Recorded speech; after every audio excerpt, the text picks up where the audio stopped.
Hey, good evening, friends. Well, it's been a little bit since I've seen you. Welcome. Another one of our Slant Alpha adventures getting underway live from Studio 5, just outside of Ocean City, Maryland. And sorry that I missed you on Friday. I called it under the weather. I missed Friday's stream. More of fatigue than of illness, but definitely was not up to a live stream on Friday. Of course, those of you who saw my pre-stream announcement, and if you maybe were on the VATSIM network on Friday, you know that I did control Martin State Tower for... I'm sorry, it was Thursday, not Friday. So Thursday night was supposed to have been on the live stream for you, controlling for the DDC event called A Night on the Chesapeake, and so I did end up controlling that event still, but just wasn't. I was just worn out from some stuff going on here at the house, and just some other personal stuff, work stuff, kind of just worn me all out, and so I kind of needed the night off from streaming. Although I did go ahead and run the Martin State Tower for that event on Thursday. So those of you who stopped in, we appreciate you doing that. And of course, you heard me on Sim Caesar stream, you heard me on Melvin's stream, you heard me on Tree Fox's stream, November 8033 Foxtrot. You heard me on his stream, so you knew I was out there. But just like I said, wasn't up to being on camera that night. It was just a good night to kind of chill and rest and run the tower, but not feel the need to be on camera narrating and up and running constant for that entire 4-hour stretch. So I appreciate you guys graciously allowing me that night off, but I am back with you, feeling much better, feeling much more well-rested and ready to go for you this evening. Now, we halfway expected me to be live from Oshkosh. No, not so lucky. Just here from Studio 5 tonight. Those of you who saw our pre-stream announcement this evening, and if you've been paying attention to our planned show schedule, you knew that tonight was originally going to be a continuation of our river run down the Rio Grande. And the reason I am not doing that is because of that. I mean, this basically was exactly where we were going to be flying tonight, and I know I can always change the weather if I want to. You know, obviously we can do something VFR even if the weather's not conducive, because we can manipulate the weather in the sim, but then that has implications of whether or not you're supposed to be connected to the network. And if you've manipulated, obviously you can manipulate clouds and visibility, but if you manipulate pressure, if you manipulate wind, manipulate temperature, you're not really supposed to be connected to VATSIM. Obviously, when it's only us flying in the region anyway, it hardly really matters, but so I could have done it on VATSIM with the wink wink nudge nudge, or we could have just done it solo without being connected to the network as well. If I did it with the clouds and visibility, it changed, but the wind's still in effect. It would have been a hellish night to try and fly in these winds. And if I had done it without being, without having real world weather, with or without VATSIM, it would have just felt strange. Like I'm flying in this area where there's just this absolute violence going on from Mother Nature, and we're just putting along through the sky like nothing is happening. So I was like, you know what? I've got nothing. There's no VAT USA event tonight. There's no VAT USA event a week from tonight. Both of those planned streams were in the A2A Piper Comanche. So in terms of my mix of aircraft, it wasn't really going to affect things. So we just decided to swap next Tuesday's itinerary for tonight's itinerary. So that means that the River Run will resume 1 week from tonight on the 29th. And then tonight, we're going to be doing the Cheat River Fly-In, which is something that the Virtual USA Flying Club did a few weeks ago. And I think, did it fall on the weekend of the Ocean City, Maryland Air Show, maybe? There was a reason I couldn't do it. I really, really wanted to, even though it was a morning. It was either a Saturday or Sunday morning. I don't remember which. Doesn't fit into my normal show schedule, but I was going to bend my normal show schedule for this because it seemed like a really, really neat event that the Flying Club put together last year. And I was really keen to jump in on it this year, but again, the schedule didn't work out, and I think it was the Ocean City, Maryland Air Show that precluded me from participating. But we're going to do it tonight. It coincides in the real world with the real world fly-in at this location, Cheat River Island.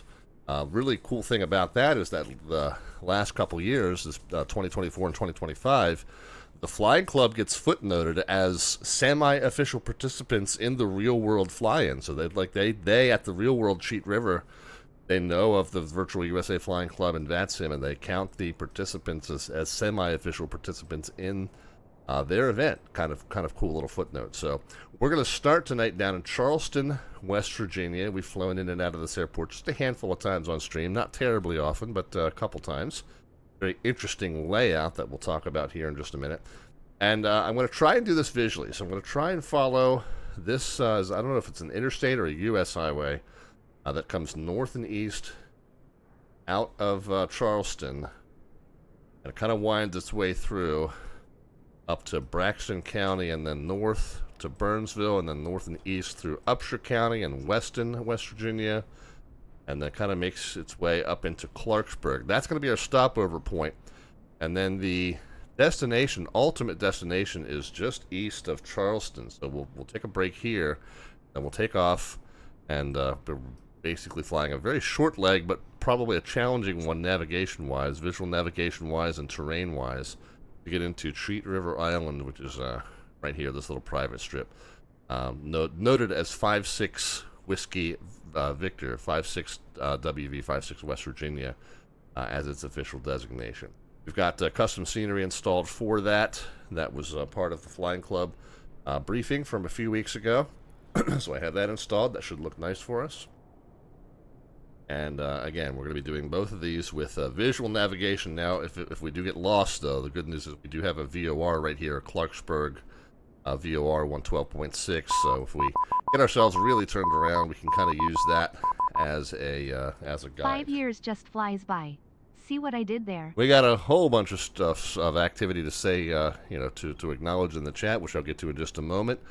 Just for the sake of briefing, though, I will tell you that we are in Indianapolis Center's airspace here in Charleston, and as we go north to Clarksburg, we cross over just barely into Cleveland Center's airspace. Either of those facilities are online at this time, and both of these are, I believe, Class Charlie airports, right? Or Deltas at least. They're both towered facilities. So Charleston is a Charlie. So if there's a tower or approach around Charleston, then we would have to contact them, or Indianapolis Center would be handling those duties in a top-down fashion if they were on, but they are not. Then once we get up here into Clarksburg, that is part of Cleveland Center, and it's not a there's no Class Charlie airspace around, but there is this dotted line, this dotted blue line indicating Class Delta airspace, meaning that that is a tower, and the fact that it's represented in blue rather than magenta indicates that it's a towered facility. So in both of these cases, we would want to talk to the person handling the tower duties at these. Now, you can see that is not anyone. We have neither Indy Center nor Cleveland Center on at the moment, but we'll need to check for that to get up there where that has not changed. All right, interesting layout here. We're way down here at what is the end of, I'm sure, what used to be a crossing runway. But down here at the general aviation area, all the way off of the solo remaining runway 5 and 2-3 here at Charleston. Got a long bit of a taxi, and we got this overexposed pavement. Remember when we were here in the past, like, that pavement was obviously photographed on an extremely bright day, and it's kind of intense on the eyes. Once we get rolling, you'll see that. Let me go back into the chat and say hi to everybody, because I know that you guys have been saying hi. We got a couple of resubscriptions I want to acknowledge and thank you for. We got JJ stopping in. Kenny Monster's going to be lurking because he's moving stuff out of the house to set off a bug bomb. Well, that's no fun process. Hope that goes well. Hope that takes care of your issue. But good to see you, and feel free to lurk away. CB Flyer was the one who said thought I might be up at Oshkosh. Not so lucky. We got the resubscription there from Iowa Scotsman. Thank you very kindly for that. Red Warhawk 96 is here. Jeffrey B with a 5-year resubscription. So thank you very kindly for that. Hype Kingfish also stopping in, and Hype Kingfish is going to fly along in the Kodiak. Very cool. Alright, well, we're getting ready to jump into the aircraft and get underway. Now, when I started the stream, I don't think I was hearing any sim sounds coming through the channel audio, but I think we're good. Yeah, we hearing that wind? Yeah, okay, so we are hearing sim sounds. So it just happened to be really, really quiet in the cockpit, which is where I was when I started the stream music. And, okay, there we are. Well, we'll start by opening the doors and windows. Aircraft, yeah, we definitely have the stream sounds now. We can also take down the control lock. Go ahead and open up the fuel. These are two fairly short legs. Even with the zigzagging that we're going to do, this first flight's only about 100 miles. So we figure that'll be about 45 minutes. I'm going to take an hour of fuel for that. And then the second leg be maybe about a half an hour even with all this zigzagging. I'm going to take an hour of fuel for that. So we're going to take 2 hours of fuel. That's 28 gallons. We're going to go 14 gallons in each side. So that's a pretty light fuel load here for the Comanche. So we'll see how that affects the flight dynamics when we get rolling. Let's go ahead and get the tablet up so we can start our pre-flight walk around.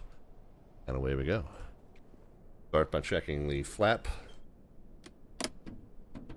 Does seem like that's got a lot more play in it than it should. You know, and last time I said that, you know, when we went to maintenance, and I went to, well, I don't want to do this because I don't want to accidentally divulge anything else that might be going on. But the last time I said that, I was like, oh, it might be time to replace those linkages. Went to maintenance, and they came up green, like that didn't give you the option to replace it, but it's definitely starting to feel like there's a lot more play in it there should be. And then that very flight, at the end of the flight, it snapped, and the flaps deployed asymmetrically. And I was like, well, see, I told you so, but you didn't give me the option to replace it. So what the heck was I supposed to do?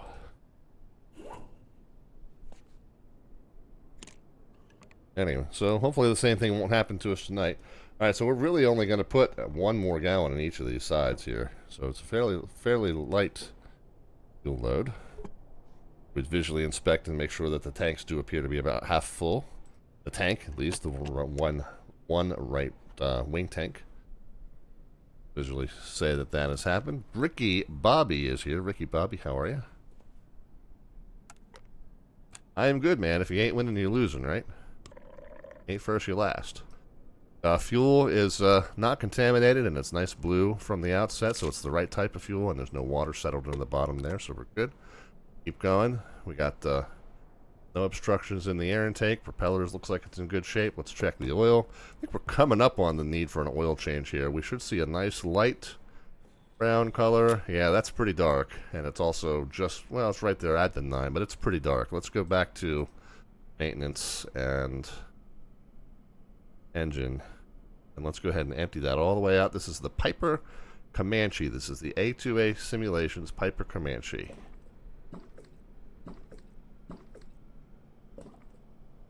Alright, so we got 10 in it. It shows just above the 9 when it's cold, but it is now a nice light tan color, so that's oil is in much better condition than the oil that we just had in it.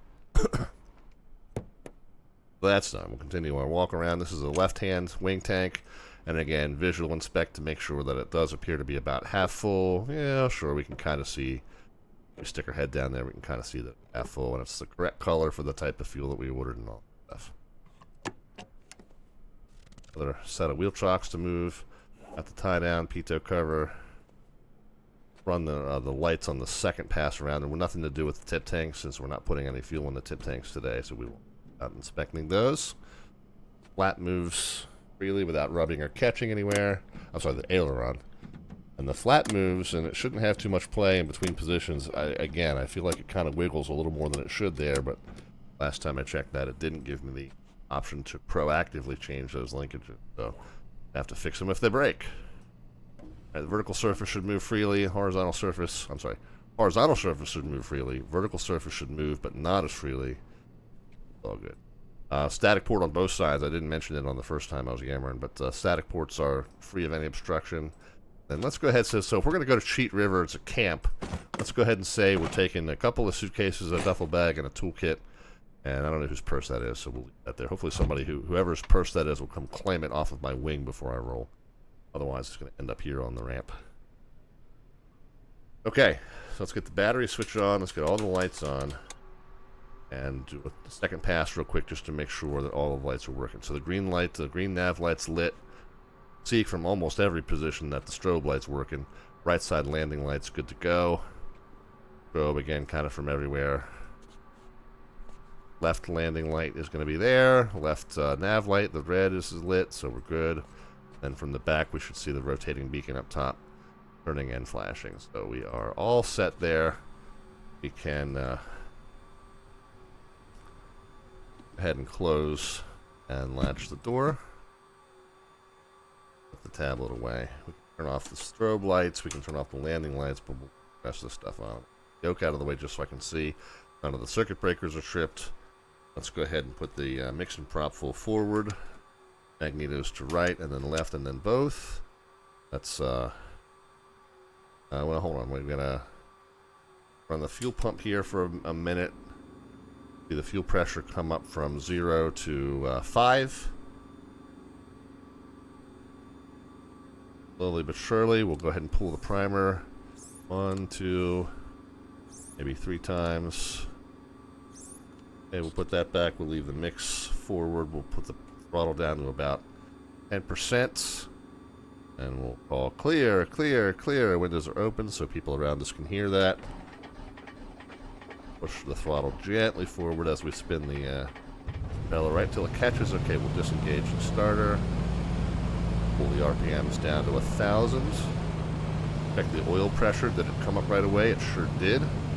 Fuel pressure, if we turn off the fuel pump, the engine should be supplying its own fuel pressure now, and it is. Let's lean the mix out right to the point where the RPMs start to drop. We're not running too rich a mix right here on the ramp, causing all this extra carbon buildup. Okay, right there where it drops. And we can close up the window so I don't have to shout over that too much. Okay, we can get the avionics on. We'll get the radios on. Com1 nav 1, Com2 nav 2. Transponder's just going to say 1200. We'll go ahead and throw it into altitude mode. And we'll go ahead and get the ADF radio on. What else, friends? What else? Whoops. The directional gyro. We're facing exactly 240, and whenever it spins up from cold and dark, it just spins up to a random direction. So we'll get that fixed to there. Let's check. Do we still not have any? That's in air traffic control here. Yeah, we don't. But we can at least get a METAR observation. KCHS, CHW, sorry. Nope, CRW. RW is what I meant to say. 020 at 5, 3007. The 3007 is what we'll dial into the altimeter. Let's double check that the field elevation is reading what's on the chart. Looks like it's about 940. The altimeter, well, what's it say on the chart? 947. And down here, yeah, 947 is the average field elevation. Sometimes at different parts, you see 894 up here at this runway. Sometimes at different parts of the airport it's a little bit different, but 940, total field elevation 947. 940 is what's on the gauge. That's definitely close enough. So we're good there. What was the wind? Just so we can decide which runway we're going to use here. We're taking off to the north and east, and the wind is indeed out of the north, 020 at 5. So it makes sense that we would take off on runway 5, going to the northeast. So I'm going to spin the arrow around to reflect that arrow, the yellow arrow. So when we taxi out, if we're going to taxi in a, if we're going to depart in a 050 direction, we know we should be taxiing toward the tail of that arrow. Matter of fact, it's not 050, 055. So on airport diagram. And then, as we said, we're initially going to try and follow this this interstate here. So if we were to put just a guide point like right about there, it looks like 054 is exactly what we want to fly. So basically a perfect straight out puts us right on that highway, and then we should be able to just follow that north and east. So So that means our on course and our runway heading are exactly the same. That's easy enough. Go ahead and set those the same. The common traffic advisory frequency at this airport, since we don't have a tower right now, control tower is 125.7, so that's going to be the common traffic advisory frequency for us for right now, 125.7. Our en route advisories is 22.8. We'll be ready to switch to that. And on the second radio, we'll monitor guard frequency 1.5. Monitor that there. So we're monitoring both, but we're transmitting and receiving on COM 1, which will be 125.7, then 122.8.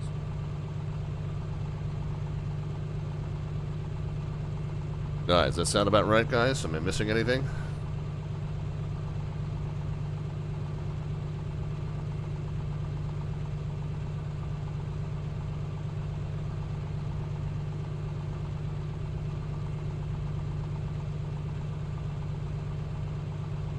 We'll set flaps for departure. Set trim neutral. We're ready. And I know we're down here at the FBO, so we're going to have to do this long taxi up Bravo, north and west on Bravo, and then left on Alpha. And then we don't need to do the whole pad and go down to the full length here. This tiny little bit of length that we're going to lose. Matter of fact, we could go straight, take it from Charlie. That'd be plenty of length also. 6,700 foot runway. Even if we only got half of it, that's 3,500 feet. That's plenty. But we'll go up and we'll take it from Alpha 1, which is the normal spot to take it from. Alright, I think we're ready to go.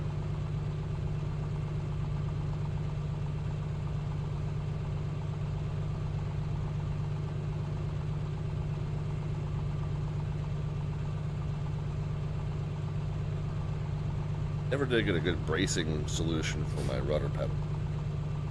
Trying to keep those from sliding all the way up to the wall here. Alright, parking brake is off.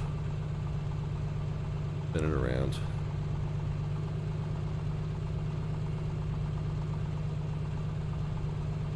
Now we're going north and west. We get up to the end here. And there's our friend in the Kodiak.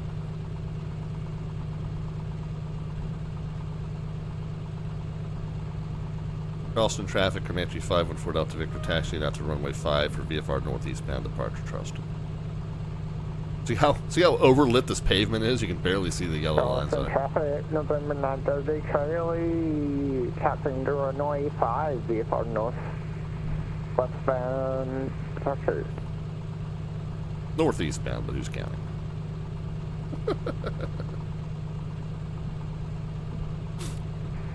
I'm a little rusty, okay? All good, sir, all good.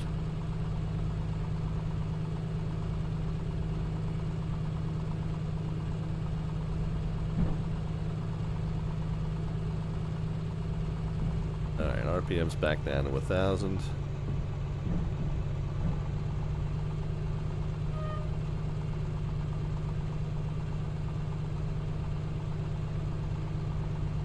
To go over to Charlie, we can take this smaller taxiway, Bravo.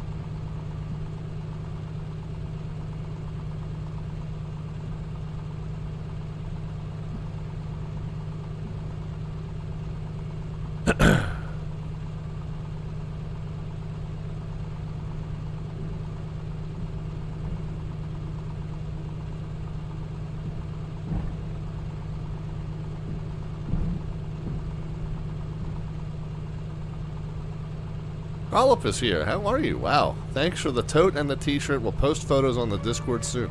Well, I'm glad that you got all that. Thank you very kindly for checking in. I hope that everything's been well for you, man.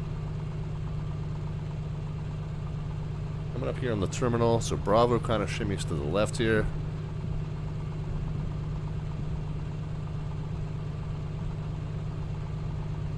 Yeah, good to hear from you.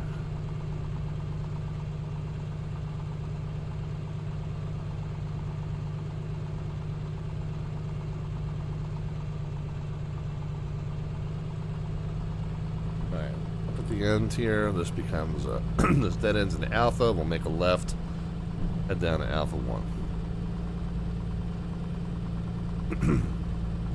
My throat's a little dry.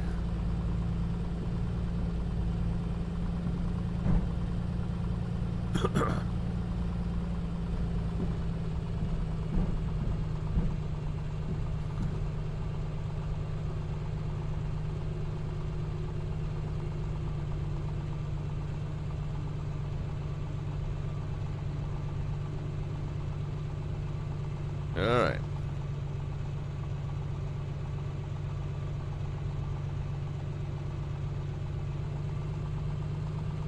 We will do a run-up at the end. We'll make sure that we haven't accumulated too many carbon deposits on our plug tips, so we'll test the left and right magnetos independently. We'll do our prop lever check. We'll do that with the mix still lean. That'll help burn off any of that excess carbon on the plug tips. Then we'll run full rich and do our mag check.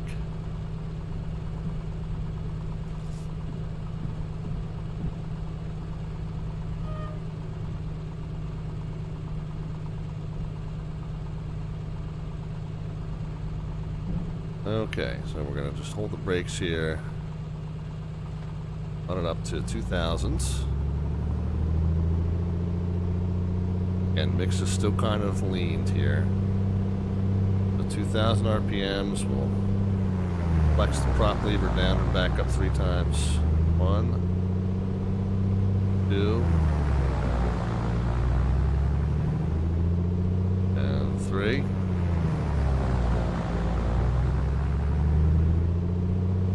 Go ahead and go full rich, recalibrate to 20, carb heat check.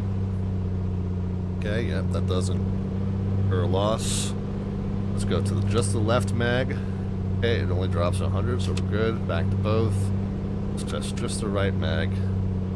Also just about 90 or so. Good. Bring it back down to 1,000 RPM. Charleston traffic, Comanche 514 Delta Victor's departing runway 5. It'll be VFR straight out northeast bound Charleston. Probes, landing lights, pitot, and fuel pumps.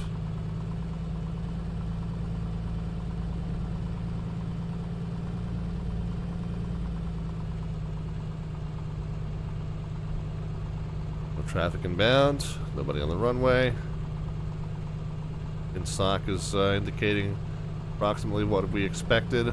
Again, very overlit pavement. Can you see it? Alright, lined up. Let's go. Takeoff power coming at you.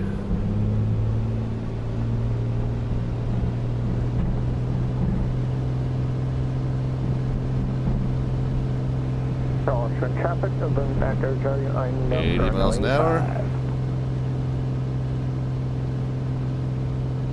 Mantle pitch up. Pitch to 105. Get the rudder input out gently.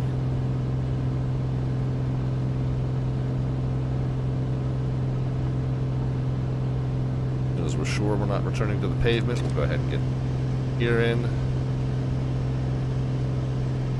Got adequate climb performance. Flaps in. And fuel pump off.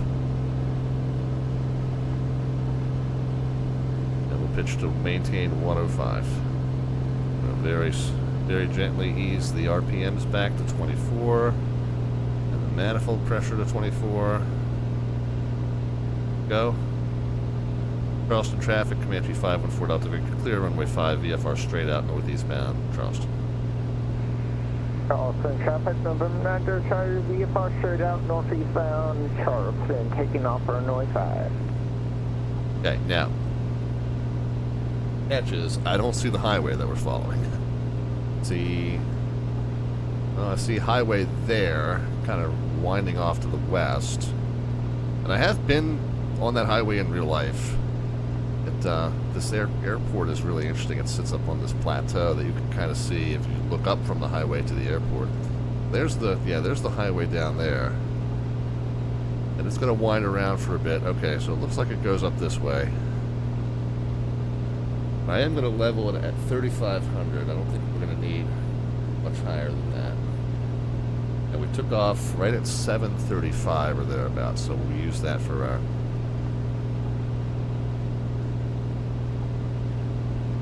dead reckoning. Okay, so here's the highway. I'm just going to stay to the right of it so we can kind of trace it through the mountains. It's going to be difficult. It's going to, kind of wind through these mountain valleys here. So in order to trace its path, you're not going to be able to see it from every angle, and that's what makes it really difficult. All right, we're coming up on 3,500, so I'm going to level it, and remember, this plane will pick up speed like a freak. So as we level it at 35, we're going to have to continue to add down trim as that speed comes up and more lift comes in as a result. We're going to keep adding down trim until the speed stabilizes. So in the same time that we're adding down trim. Traffic from Vector, George Clear, runway 5, VFR northeast bound departure. Final call. Yeah, I think it's going to be our final call as well. So we'll set 22 on the RPMs, 22 on the manifold, and gently ease the mix out till we're burning 14 gallons an hour. 22, 22, and 14, nice round figures. And I don't tweak the power settings to the exact atmospheric conditions and altitude that I'm going to be cruising at. I take the lazy way. I just use those round figures, 22, 22, and 14. Good enough for sim work. But we can go ahead and switch over to en route advisories of 22.8, and our total distance is going to be just about 90 miles, which is about 2/3 of an hour. So if we think we took off at 7:35 Eastern time, then it's going to be about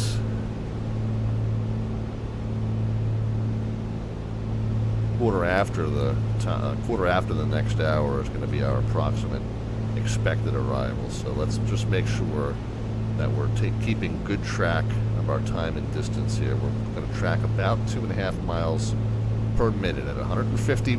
We're 160 miles an hour. This is gauges in miles an hour, not knots. So at about 160 to 170 miles an hour, we're tracking 150 knots, which is 2.5 nautical miles per minute. So that's going to be how we estimate our progress here. We can also, I mean, really, in terms of keeping track of our progress, two things. Number one, you really ought to be watching every little dip that you see in the road, matching it up with what you see around you, cross-reference to other obvious, landmarks, terrain features.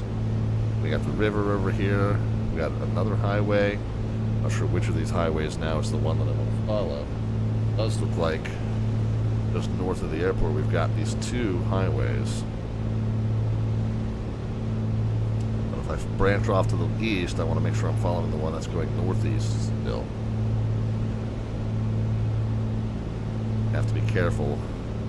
Yeah, that one appears to be the one that branches off and goes east, and we want to follow the one that stays northeast, so I'm assuming that's this one here.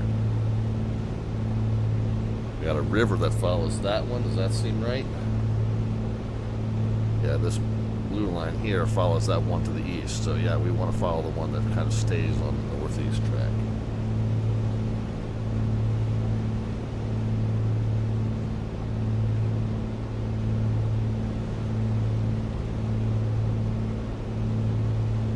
Alright, so far so good.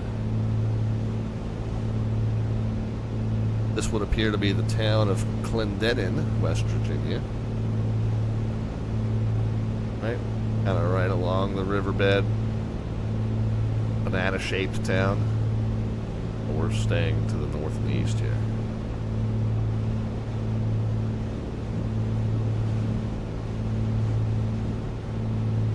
What I'm going to do now is I'm going to blank out these GPS points so we get just a straight line. But then every time I see that we're at a specific location, I'm going to mark it on the map, and then what remains will be our distance and direction to our destination. So we're right at the point where Clendenin is, and then the river and road turn off to the east, or beam that point. Well, I would say we're right here. I'll plot that as a GPS point, and it says if we keep it 056 for 71 miles, we'll be at our destination. That's not exactly what we're going to do, because we're going to follow this road a little bit further east and then north. But every time we plot a point, we get a kind of a sense of our remaining distance.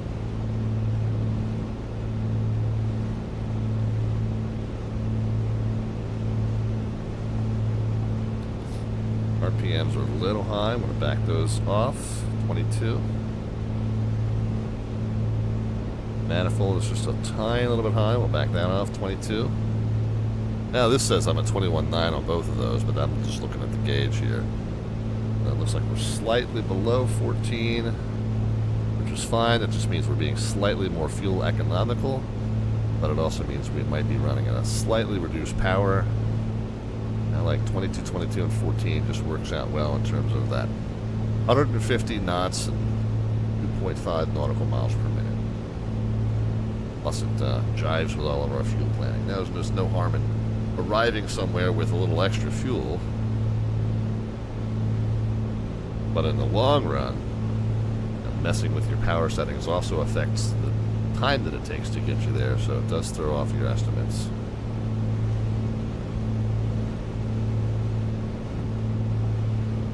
More time can mean more fuel also. Generally, in terms of your overall fuel economy, though, you'll save more fuel as opposed to the amount of time it costs. So your overall fuel economy per mile will be better. But, you know, choosing your power setting is about a compromise between speed and cost. In an airliner, that has that balance, that concept has a specific term called cost index.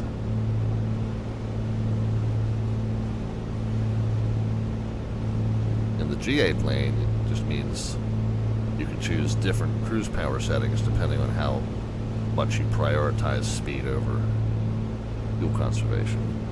But it's the same concept.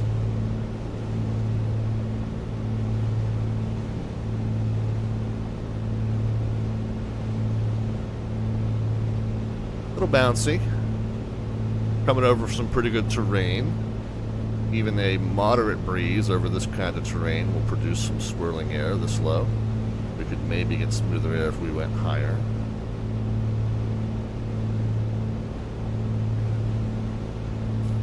Reluctant to go too much higher though, because I want to be able to see the highway that I'm trying to follow. Looks like we have kind of a dip to the south and then it comes back up here. That tells me we are probably about here. And again, 054 overall direction, 62 miles left to go.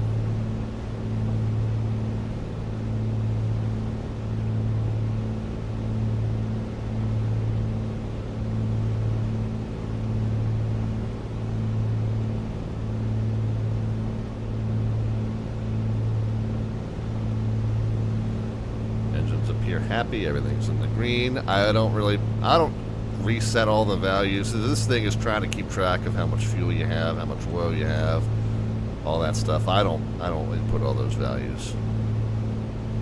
I do use this to kind of monitor my cylinder head temps. This is just this might be one specific cylinder, don't even know which cylinder, but this is giving you per cylinder temps, so it's a little bit more of a complete picture of your engine health in terms of your cylinder heads. They're all looking good.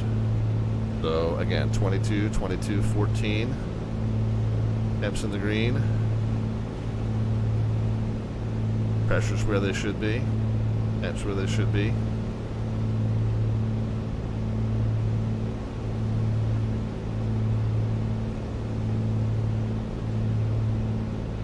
And here we are now on the far side of that highway dip. You do feel like this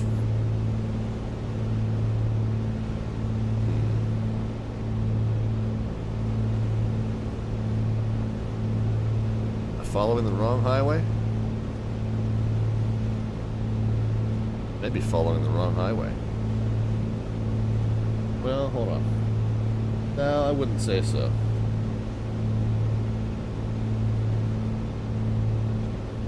So let's just put a theoretical point here. So this is Interstate 79. That tells me that right now I'm on a 090 average path. Is that about right? Yeah. Seems to be.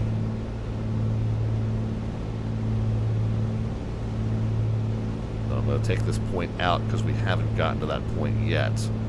But as we follow this to the east, now we should see this bend, and then we should see the Sutton Lake and this Braxton County Airport. So we will have some good, unmistakable cross-references here in a little bit. Definitely don't want to progress too far without being pretty solid on where we are, though.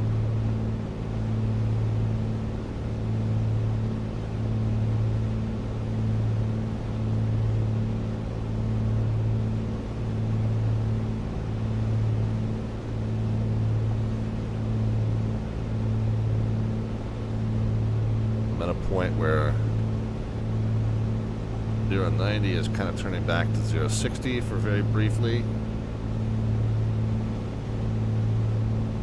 Almost feel like it might be here.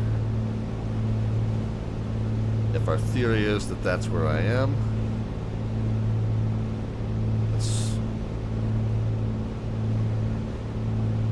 I'm at the beginning of this bend here.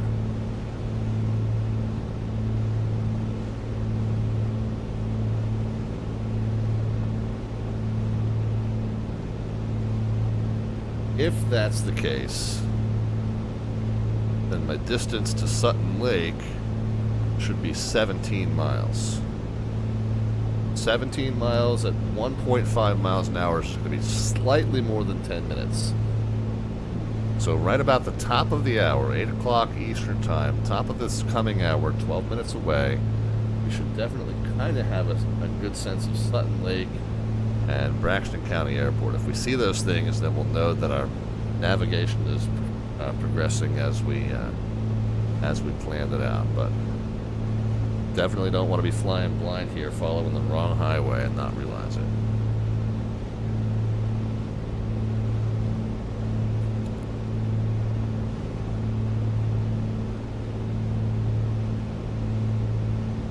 Hey, what I am going to do, though,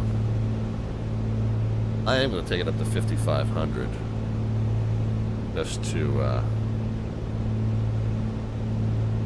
hopefully get in slightly smoother air here.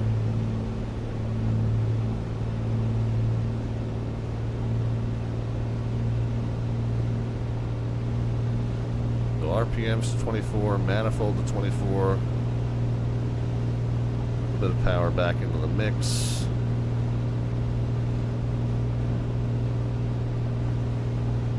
Take her up to 55, and that should make it a little easier to spot the highway as it dips through these valleys. We'll have a little bit of a higher vantage point for that. Make it a little easier to see that. Oh, Sutton Lake? Yeah, Sutton Lake when it comes. Hopefully it'll just take us out of the worst of these little bumps down here close to the surface.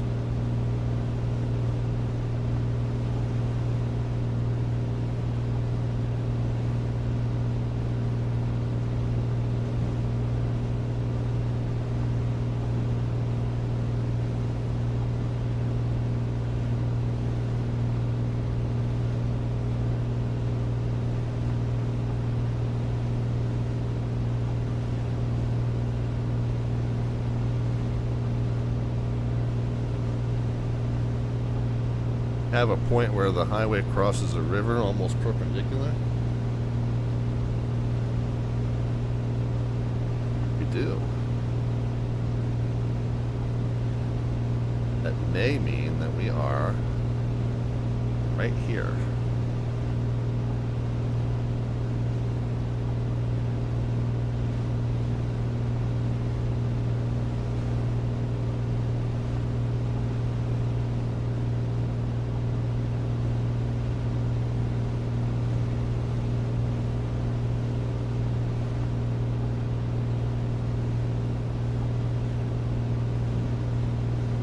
that's the case, then that kind of winds off almost in the direction we want to go.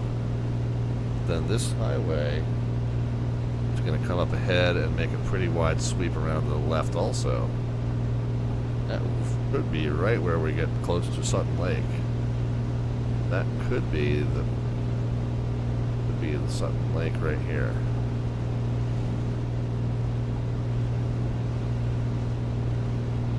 Could be this down here also. I could be wrong. I could be missing. There might be another spot where a river crosses the highway. But I don't want to get too confident in that theory.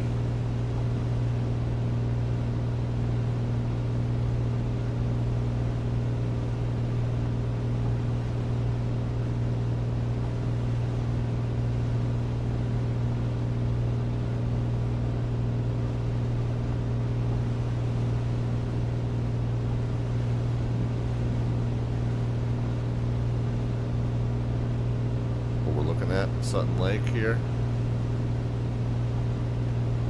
Maybe. Sutton Lake is, I think, a little bit more substantial than that. I don't know, could be.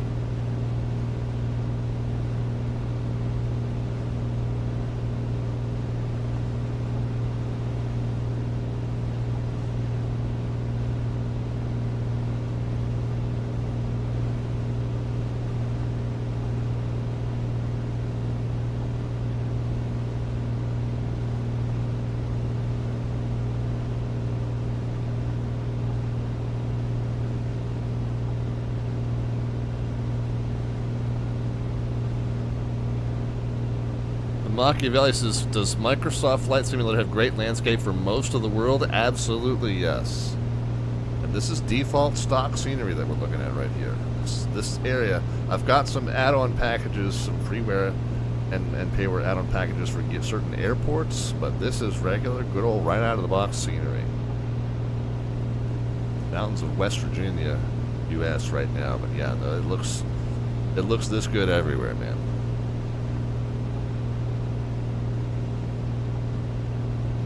Okay, so I definitely feel like this road is sweeping up to the north and west.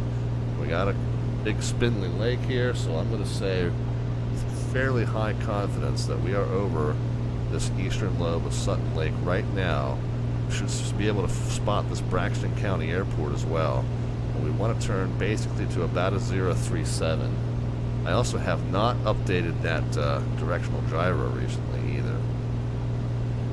Probably need to adjust that by a few degrees also. But this, I'm saying with a very high degree of confidence, this Sutton Lake, and this highway turning off to kind of the north knee. Alright, there's our 5500, so I do want to level it off. Bring the power back down. 22 on the manifold, 22 on the RPMs.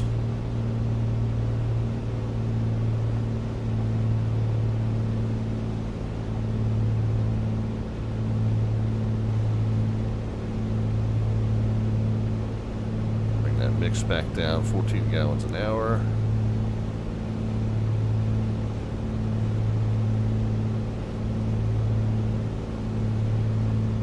Okay, and I would say overall direction of travel now 037. Let's do a real quick calibration.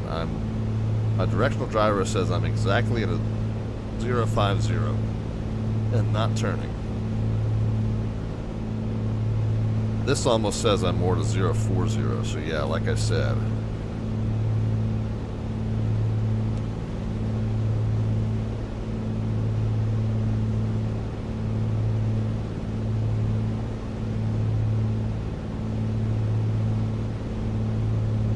Okay, is this the road that we're trying to follow here? Yeah, almost due north if we were to put a guide point there at Burnsville, whatever that's called, Burnsville. So a 014 is a temporary direction that we want to go.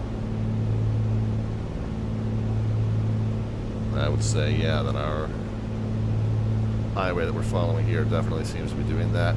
And here's another lake kind of off to the right of where we're going, and I would say, yeah, that's probably this lake here, just south and east of Burnsville. Okay, visual navigation working out well so far. Let's knock on wood that that continues. But yeah, Machiavelli, it's possible using just regular publicly available VFR sectionals to navigate completely visually. The scenery in this sim is so good that you can navigate off of real-world roads, real-world landmarks. Heck, if you fly over your hometown, you can follow like the path that you take from home to school or home to work. You can fly over it in the airplane and you'll recognize the roads. It's that good.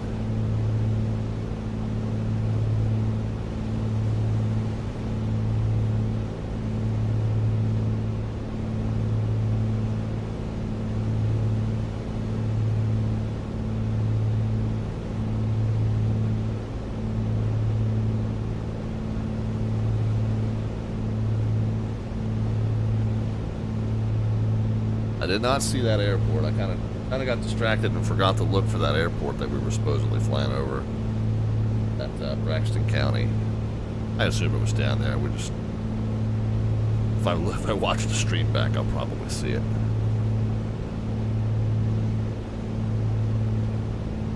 Yeah, JJ says, I was just reading about pilots who performed at Oshkosh using Flight Simulator to get familiar with the field for their performance. Yeah, it really is. It really is that level of detail. Kingfish confirms that we did indeed just pass it. Yeah, I didn't see the actual airport itself, but everything else that I'm seeing around me, I've got pretty high confidence of where we are just based on the visual references and the timing.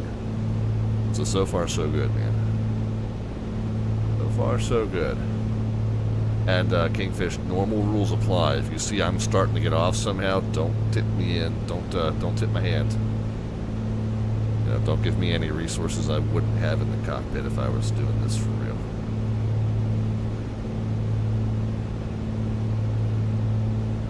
But yeah, I'm pretty certain we're good. We're passing by this second lake here. I don't know if it's got a name. Obviously, it's just not named on the sectional.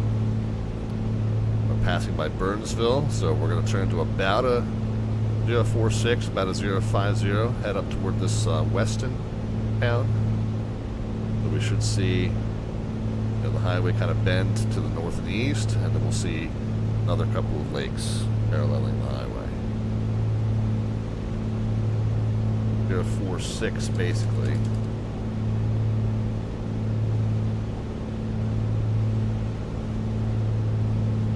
015 now, 015 now, yeah, okay.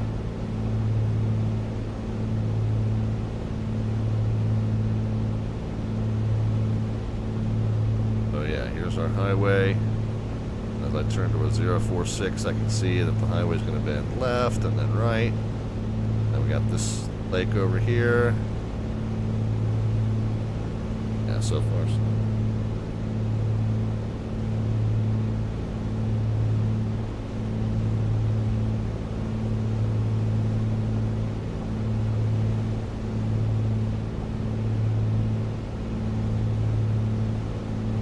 Lost a little altitude in the turn there, wasn't paying attention. And we can see where this body of water comes almost up to the highway right there. I would say that is going to be this lake here. It has a name, it's just not marked on the sectional, but whatever this is, right prior to this highway, and then we should see this town right past it of Weston, West Virginia.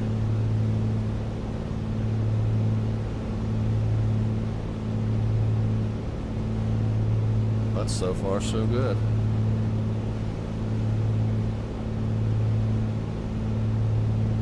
As of the last point that I plotted, we were 33 miles from our destination.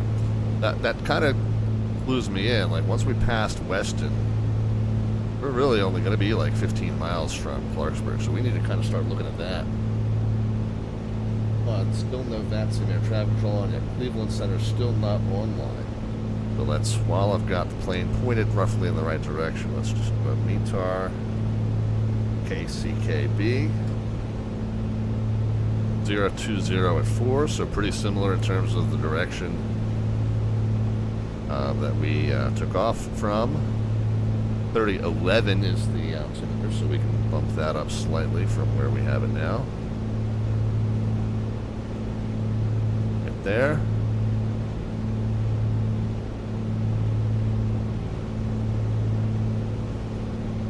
It is a towered field.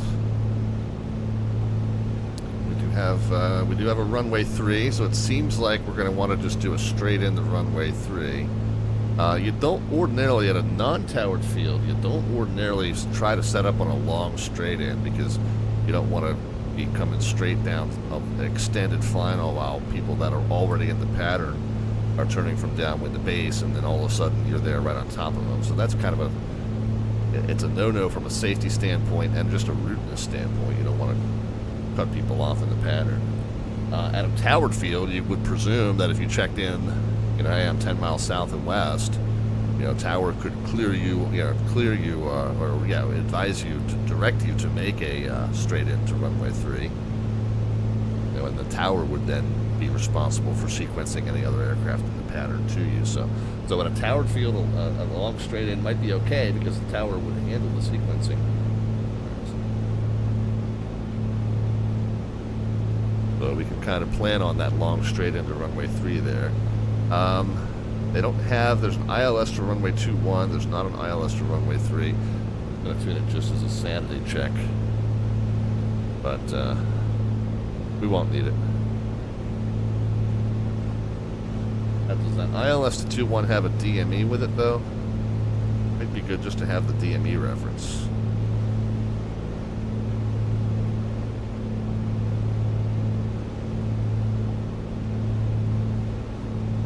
No, the DME references are off of the Clarksburg VOR. And Clarksburg Airport is basically 4 miles north of Clarksburg VOR.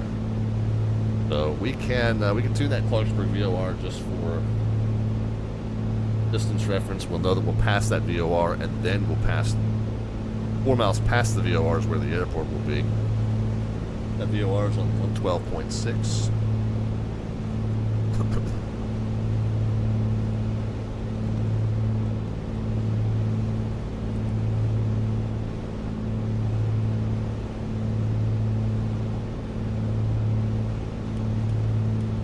20 miles now, so we're 24 miles from the airport.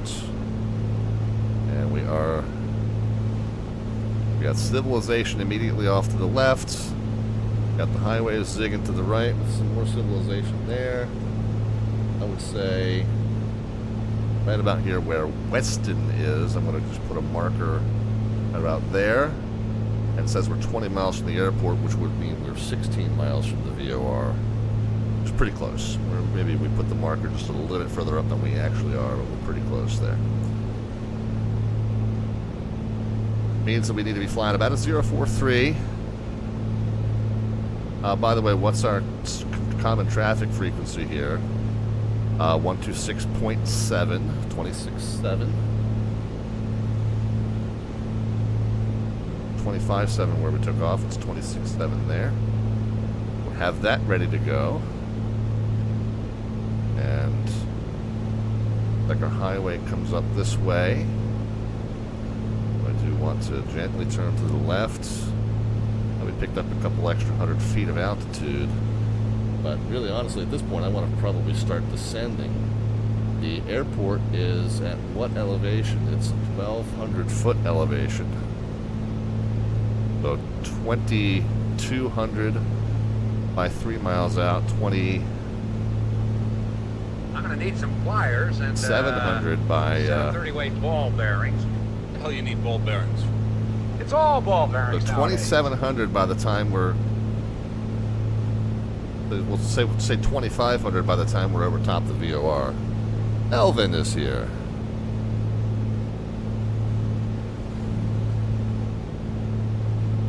Elvin, I hear you're going to have to live vicariously through our live streams for a little bit. Disappointed that you couldn't get your computer problems sorted out in short order, but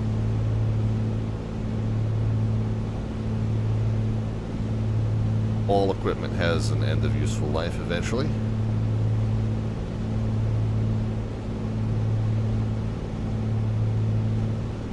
I appreciate you being on for me this moment. Yeah, sorry I missed you last Thursday, man. I needed the rest. 26.2 is here. So if we're going to be at 2,500 by the time we get to the VOR, we've got 3,000 to lose, because we're at 5,500 now. So about 10 miles prior to the VOR is when I want to start down.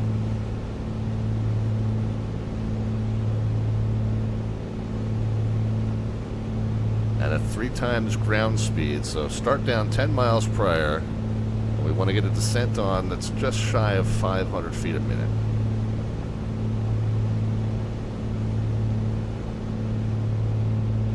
That's not work-related.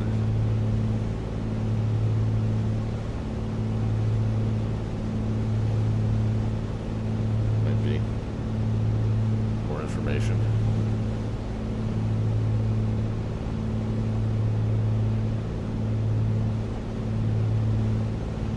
Check on that in just a moment. We'll get down to Clarksburg. I'll check on that. Alright, so we're 10 miles from the VOR.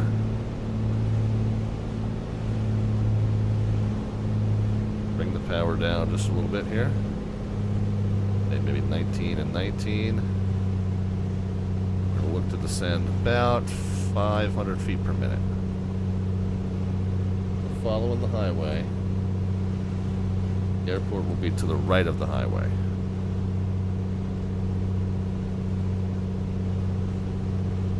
Matter of fact, I think I see the airport. Yeah, I see the airport.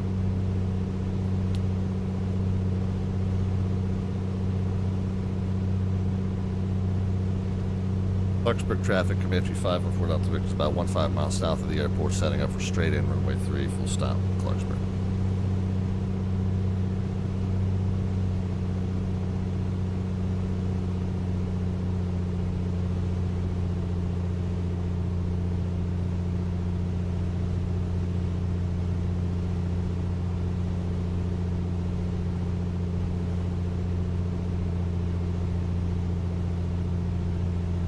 Something I gotta check on work-wise here as soon as we get down.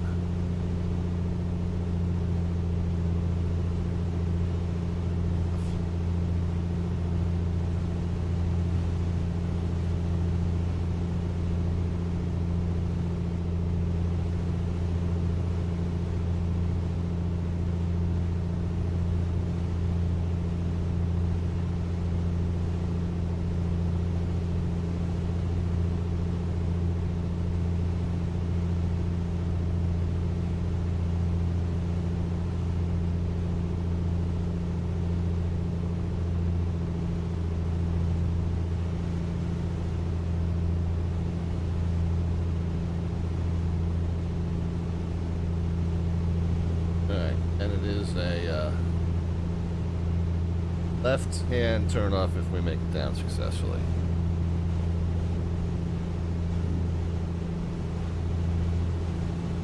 Alright, I'm going to pull the manifold pressure back, but I am going to start spinning the props up faster.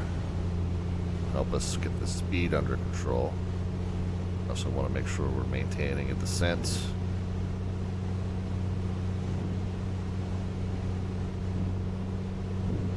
4 miles from the VOR, which means we're 8 miles from the airport. Clarksburg traffic, Comanche 514 Delta Victor, 8 miles straight in, runway 3, full stop, Clarksburg.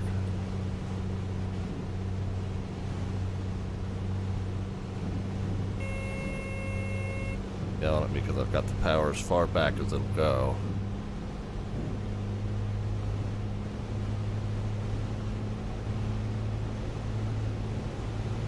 Basically, we're downshifting the car into a lower gear to go down this hill. Right, the RPMs are coming up, but that doesn't mean that we're adding power. We actually have our foot off the gas, but we've downshifted from 4th into 3rd. So the engine spins faster, but that doesn't mean we're putting power behind it.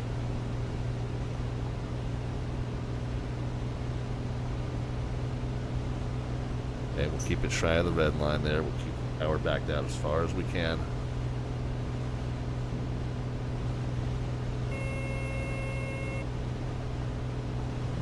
do. You guys can start putting some predictions into the chat as far as the vertical descent rate at the moment the wheels touch runway surface. No bot command is necessary. Just a number into the chat, positive or negative, represents your guesses to the feet per minute at the moment the wheels touch runway surface.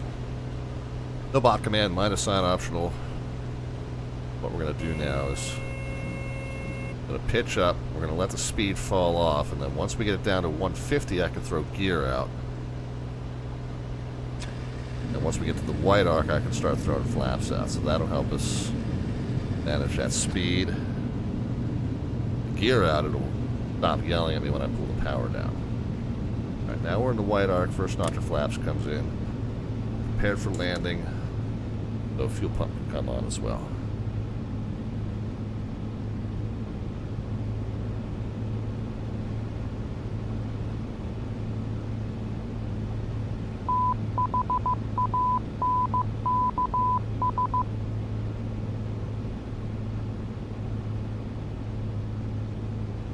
Okay, 3 mile final now because we're 1 mile past the VOR.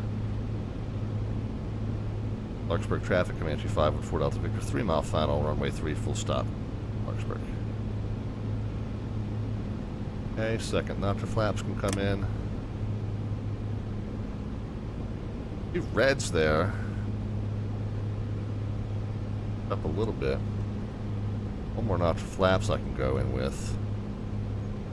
Like I'm on a, just visually, I feel like I'm on a decent glide slope, so it can't be too low.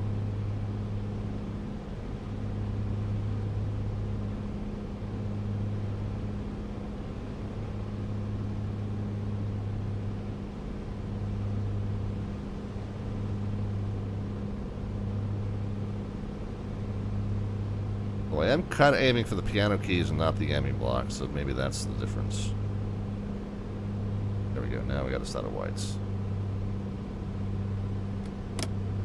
Clarksburg traffic, Comanche 5 and 4 Delta Victor, short final, runway 3, full stop, Clarksburg. Alright, final notch of flaps in. Here's green.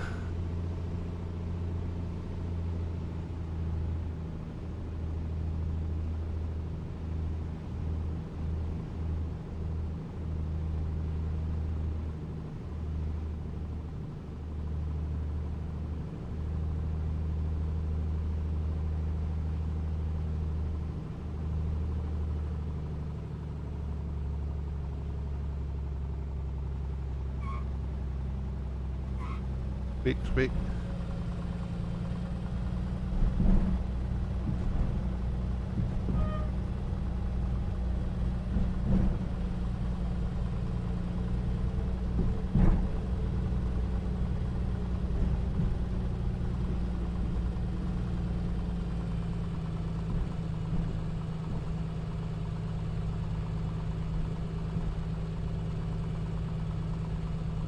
Then where's the FBO?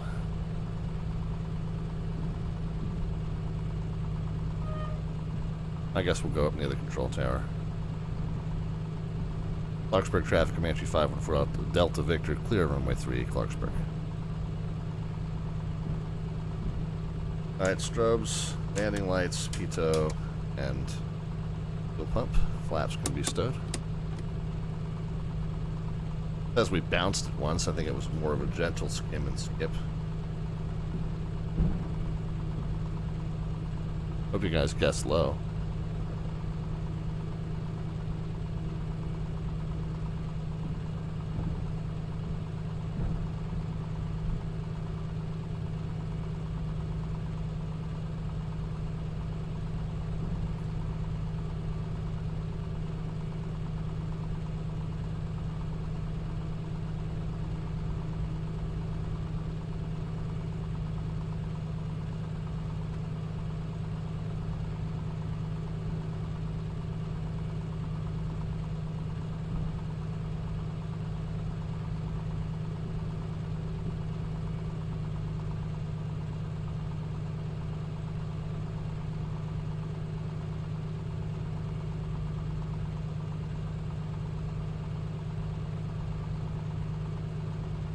Alright, we'll park it there.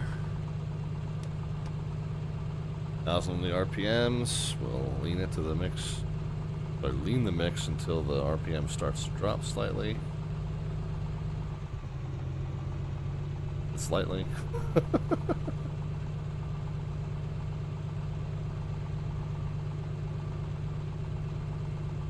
Alright, let's see how we did with the predictions, guys. I did say around 8:15, didn't I?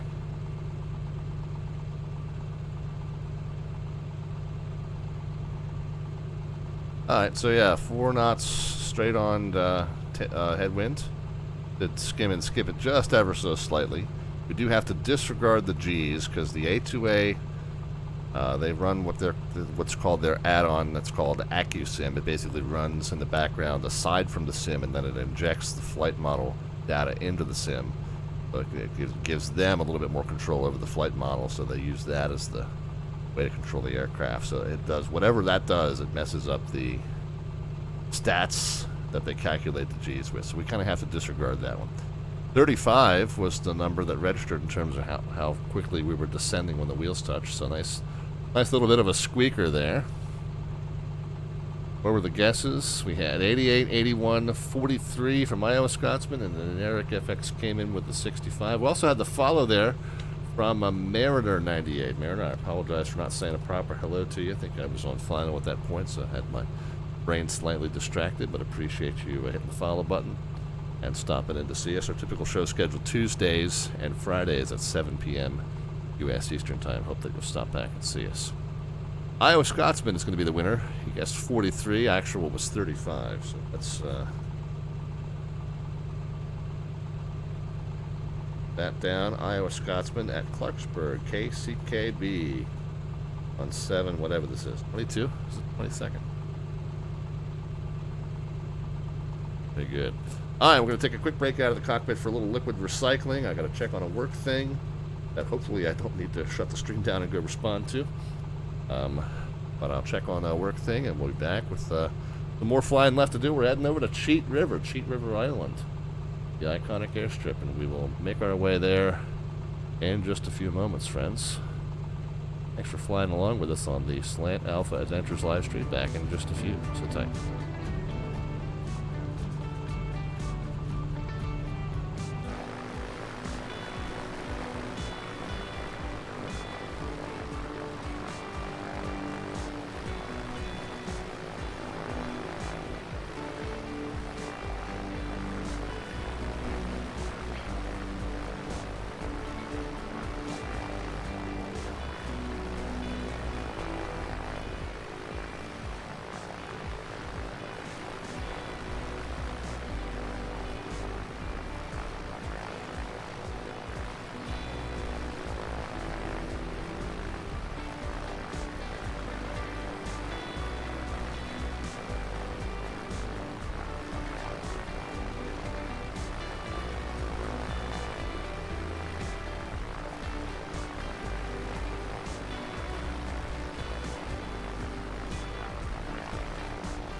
back with you. Thanks for your patience. Good news is, the thing that I had to check on, it was indeed a thing, but it is not a work thing. A thing that is a bad news for someone else, but it's not bad news for me, so. Alright, we are here in Clarksburg, West Virginia. We took the last plane to Clarksburg. Know the reference? You're overdue for your colonoscopy. Alright, we are heading out to Cheat River. Iconic little fly-in destination. Matter of fact, the fly-in that they do here, which just occurred, what, about a month ago? A month, maybe 5-6 weeks ago. WV56. Nope. Wrong. WV54. 5. Thought it was WV56.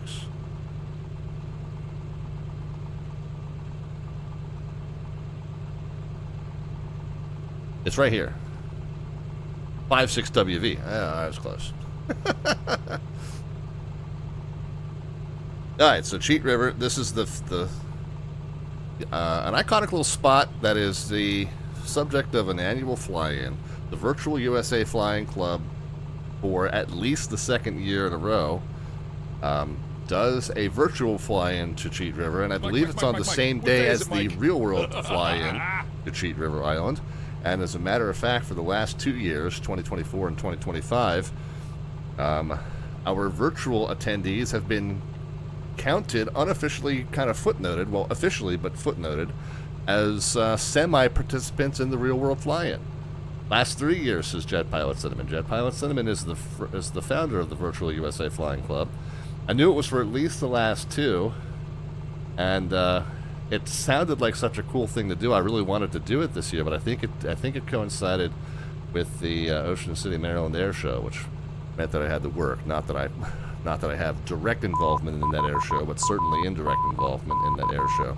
So I wasn't able to make it for whatever reason. And again, I don't normally stream on a weekend morning, but I definitely was going to try and bend my schedule for it because it just seems like such a neat thing. But because of my work obligations, I was not able to do that. So anyway, we're flying up there tonight. Paul, R035, has hit the follow button. Welcome, Paul. Appreciate you stopping in. Our normal stream schedule is Tuesday nights and Friday nights at 7 p.m. U.S. Eastern Time, so that I hope that you will stop back and see us. The full show schedule is underneath the About tab. It's also over on our Discord server. Good to see you here. So yeah, didn't get to participate this year, but decided I definitely wanted to pay the place a visit because it seemed like a really cool little destination. So I decided we'd come up to Clarksburg, take a little bit of a break. We're going to take off, and it's a 0905 for 26 miles, so it's not real long. I'm going to put a couple of guide points in here because I think we're going to fly out to the town of Grafton. We're going to try and follow this road. So a 081 really is our on-course heading, and then we're going to try and follow this road. Grafton, 9 miles, and then east 9 miles to where this mountain ridge is, and then as we come through, it's kind of tucked into the next mountain ridge over. Field elevation there, 1,410. We're departing from 1,200 some odd, so pretty similar in elevation, but it looks like we've got some higher elevation behind us. So we're definitely going to find this little channel where the road comes through, and that's going to lead us straight to the airport.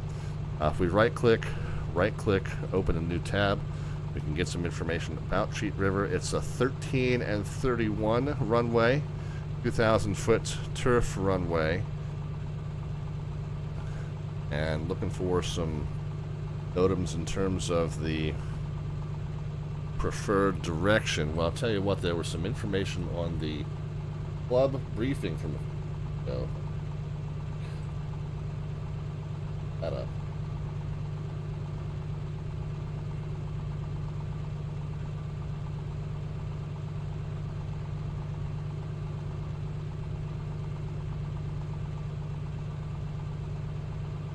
Thousand-foot turf runway, Cheat River Island Airport, nestled in the hills of West Virginia.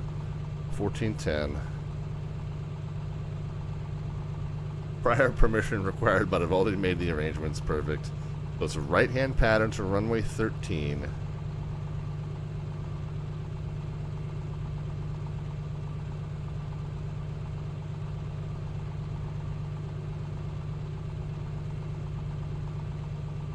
Okay, I thought maybe, and possibly, maybe it was, okay, because we had,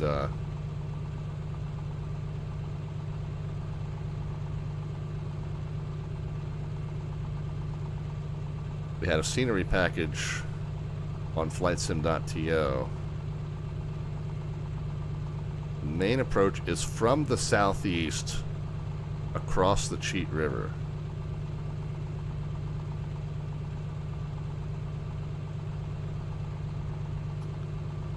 So I guess the, what do we say it was? The 13 and what? 13 and 31. Guess let's just see what the prevailing winds. If you have any indications of the winds are coming out of the north here. If you have anything else that's close, Garrett County wind calm, Grant County wind calm, Elkins 35. So the wind's coming out of the north, so we kind of want to land runway 31, I think. But we'll do an inspection pass to see if the 3-1 is doable here. Kind of seemed from the description like 13 is the preferred, but we'll do an inspection pass and we'll kind of figure it out. But anyway, this is the overall. It's 9, 9, and 9, so it's 27 miles northeast and then east, and then we will see what we see when we get there. So it should be a fairly short hop, but it might be some challenging terrain. Let's take a moment and. Oh, and the other thing, note, so there's no, CTAF is 122.9er there. CTAF here is 126.7, which we should already be on. Be ready to switch over to 22.9er when we get close. 26.7 to 22.9er. We're monitoring guard on COM2, but there's no reason that we need to talk on it. This is where we are now, is a towered airfield, but there's no Cleveland Center or any other local air traffic control, local or regional air traffic control online covering this right now. So we'll just be on common traffic advisory frequency for here. But it is a towered field, so if VATSIM air traffic control was on, we would need to talk to them for taxi and takeoff permission. But over here, it's 122.9, and we're just going to self-announce our intentions. Let's get an update in terms of the conditions here. KCKB. So it hasn't changed. It's the exact same observation, 2353 Zulu 0204 3011. So that should already be dialed in. The field elevation here is marked as 1,224.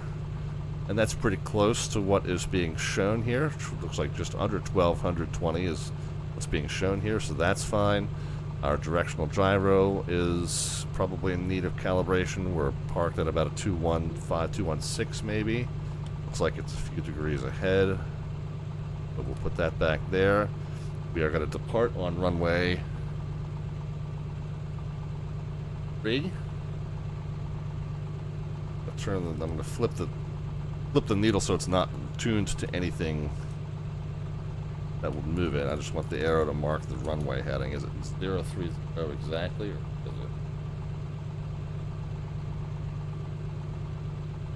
is it 03, almost a 032? So we'll mark that runway heading as such, and then our on-course heading I think was 08 something, right? But we want to depart there, and yeah, it turns to 081, or I'm just very close enough, BFR purposes. So we'll know that we're doing kind of a 45-degree right-hand turn out to go on course 080. Okay, I think that's all good to go. We can go ahead and set flaps for departure. We'll neutralize our trim. That Kingfish was flying along, but I think we lost him on the way. And if you're lurking in on the stream, man, I hope that everything's good. Appreciate you flying along with the first part. And so yeah, we're going to take off to a runway 3 direction, which is the arrows pointing behind us. So that means we need to taxi to the direction that is pointed ahead of us. So we're going to taxi out the left here and then down that way. All right, I think we're good. I think everything is all set here. Clarksburg traffic, Comanche 514 Delta Victor, taxiing out to runway 3 for VFR eastbound departure, Clarksburg. Kind of head over here to where the ramp connects with the taxiway.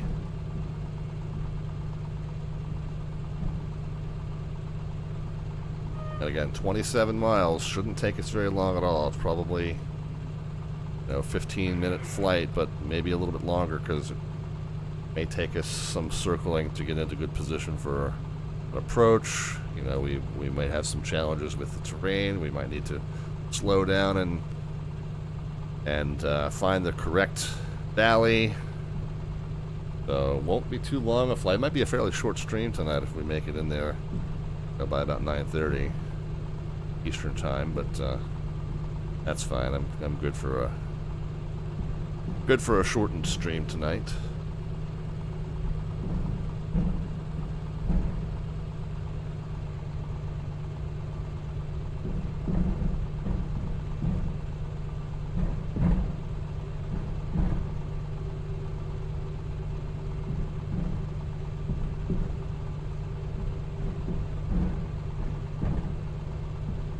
Probably don't need the entire length here, but we'll go ahead and take it. Never know, never know. Anything can happen. Suddenly find yourself needing to set back down on the pavement. And in fact, that's why I've gotten a little bit more disciplined about not pulling the gear in until you're certain that you're not going to need to return to that pavement. Kenny Monster's heading out 99. All right, well, hopefully everything goes good with the extermination issue there, sir. Fingers crossed for the angel of insect death to visit you tonight. We'll go ahead and do a full run up again since I've been parked here idling on the ramp for a little bit. Want to make sure that our magnetos haven't fouled from carbon deposits on our plug tips.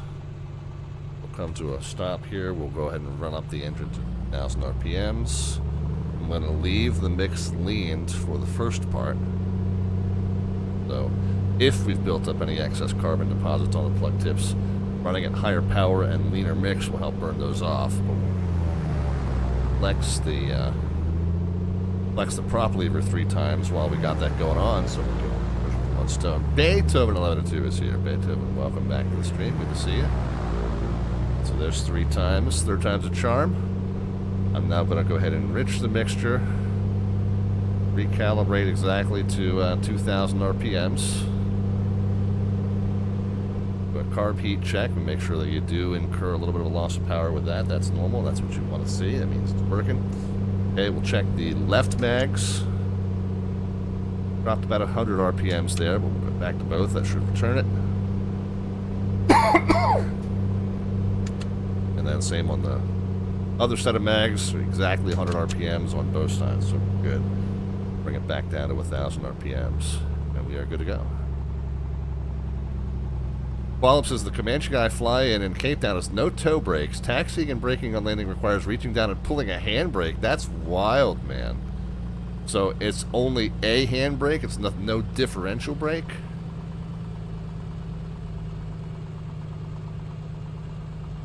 That is wild. Holy cow. So you better make sure you got that crosswind sorted out before you touch down, huh?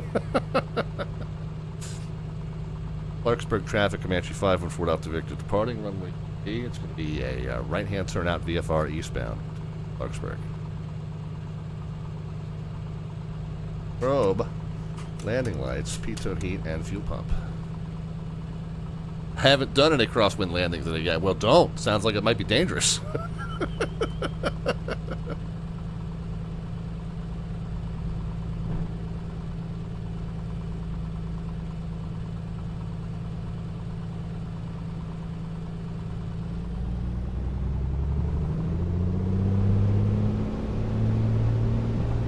Alright, takeoff power set. Speed alive. 80 knots. Gently rotate.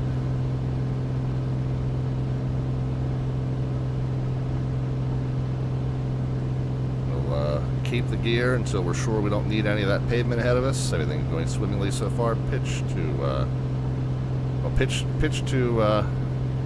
85 initially. Get up to 400 feet AGL. Go ahead and get the gear in. Flaps in. Fuel pump off. Go ahead and turn out.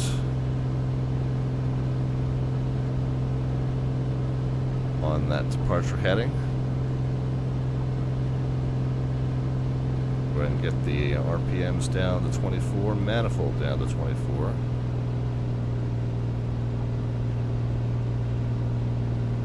And we took off at 8:43 Eastern Time, 43 after the hour. Clarksburg traffic, Comanche 514 Delta Victor clear of runway 3 and leaving the area to the east, Clarksburg. We'll just keep 2,500 on the altitude. We're going to switch the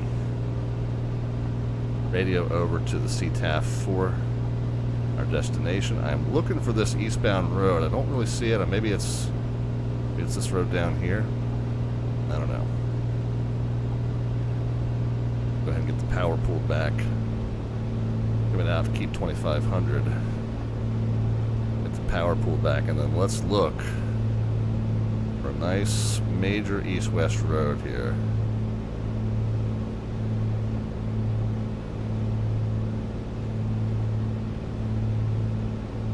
Guess it's that, which then becomes that.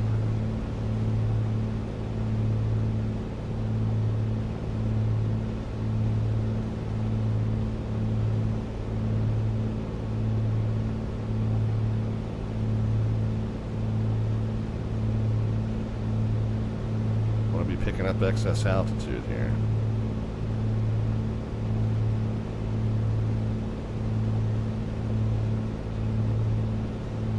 Is that a road or is that power line they're cutting?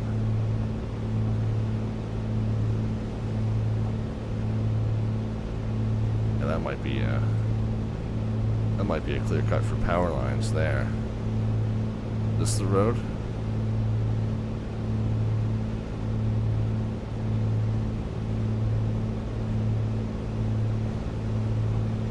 I'll check the chart for that power line indication in just a moment. I'm picking up altitude. I want to get trimmed back down to 2,500 feet.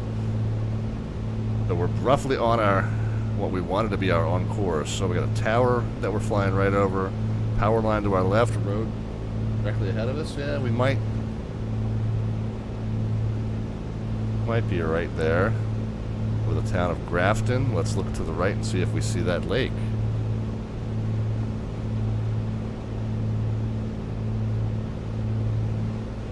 Nope.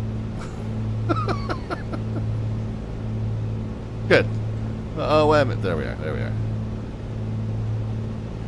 I say it's a good thing we don't know where we are. I think that's it, though. Other tower. Yeah, we got a few towers that were on the chart there. Here looks like a semi-major road. I think what I'm following here, though, I think that's a clear cut for a power line. We got a little bit of a stream here too, but we're right on the northern tip of that lake there, with a stream coming out of the north of it, going off to our left. So let's just, I think we can corroborate our position, at least based on that. Yeah, so we're right here, and we want to keep about a 101 with this road ahead of us. Roads? Where we're going, we don't need roads. Oh, in this case, we do. Okay, yeah, okay. So here's the town of Grafton. Pretty distinctive landmark, and we want to turn now to a 10. It says a 101, but a 100 will be close enough for Comanche work here. And again, I feel like what I'm following is more power line, but there is a power line that kind of parallels this road that we're looking for. So either one that we see, we can kind of follow. We'll end up in the same spot.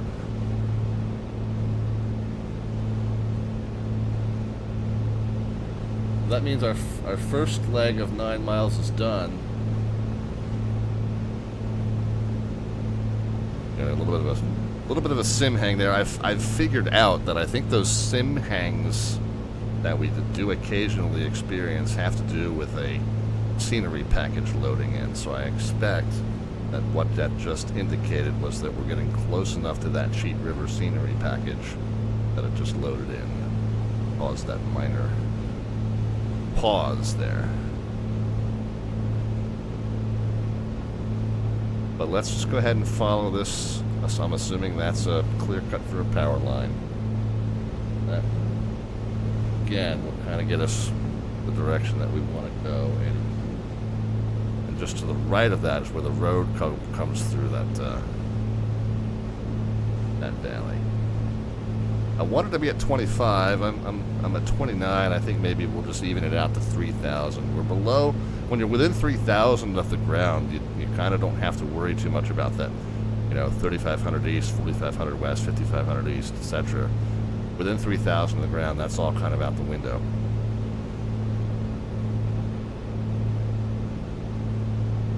That's fine.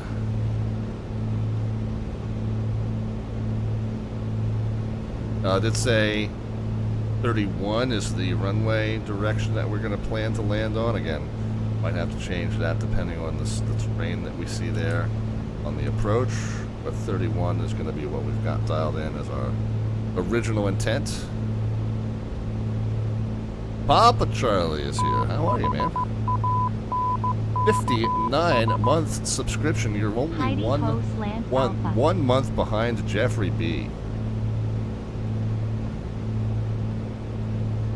5 years. Just surpassed our 7-year streaming anniversary. You're definitely one of the earlier adopters there, Papa Charlie. Good to see you back here. Thanks for the continued support of the channel.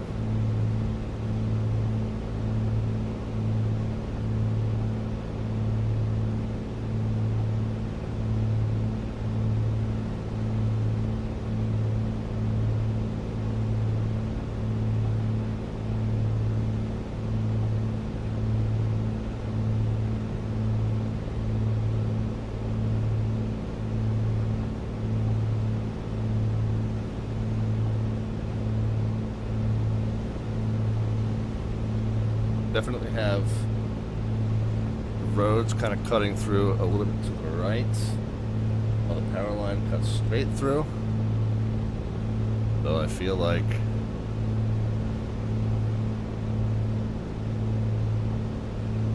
we're driving where we intend to be. Yeah, following the power line, Papa Charlie, and then I kind of had intended to follow this road, but I couldn't quite see it. But I have a feeling we're coming up on the point where both cut through the valley here, and then Cheat River is going to be right on the other side of that, so.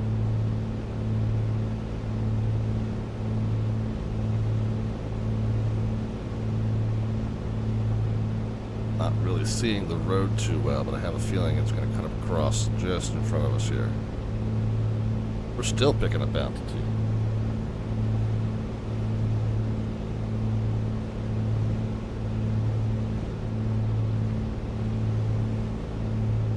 Just on the other side of that ridge, and I think we're going to be kind of looking for our destination, so I am going to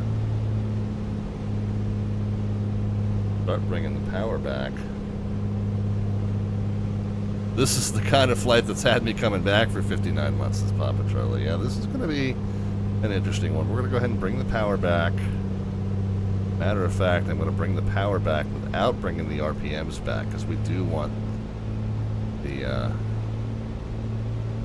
force of the air against that blade to blow us down.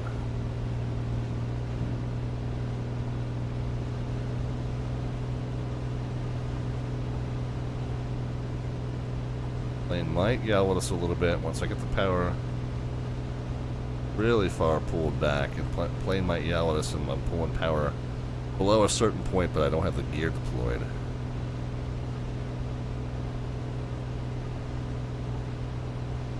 I'm still not quite seeing that road, but the road's going to kind of wiggle through this ridge line, and the power line's going to fade out that we're kind of right here. And our destination should be just on the other side of that. If we see the river, we're going to look for the field right along the riverbank.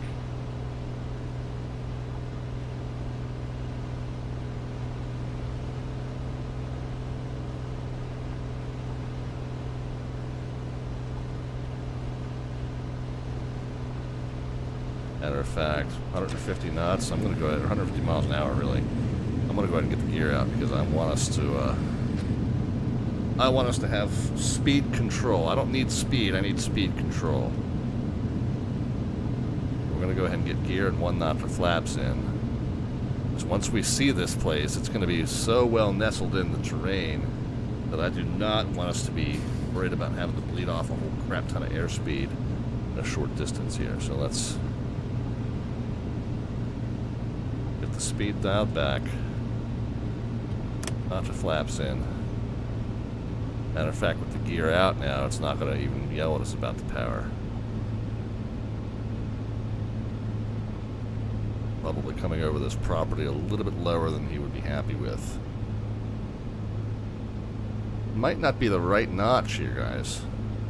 I expected there to be a little bit more of a substantial road that we were following. Power line's still going straight up over there. Might be in the right spot, I don't know.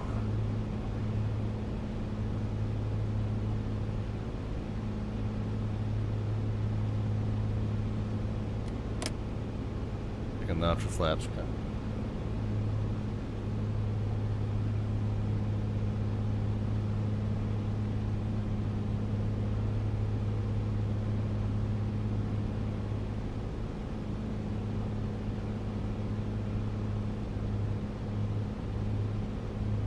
Could be a river kind of coming north to south here. If we see that river, we can just kind of navigate north and south along it until we find our destination.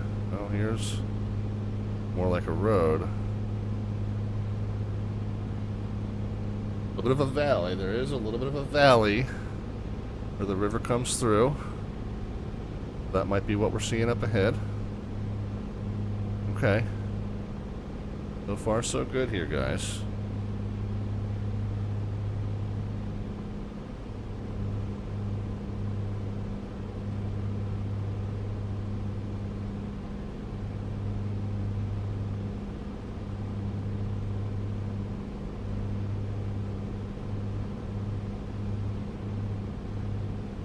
A big broad loop of this river.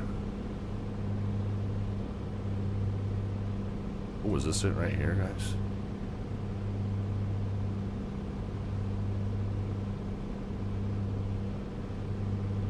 I don't know.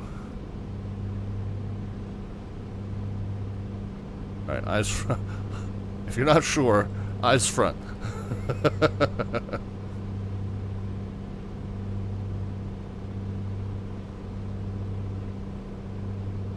Alright, we might have to just navigate up and down this until we find it.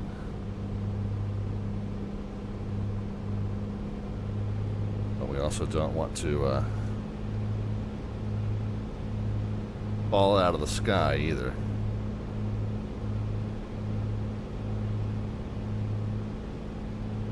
This looks promising.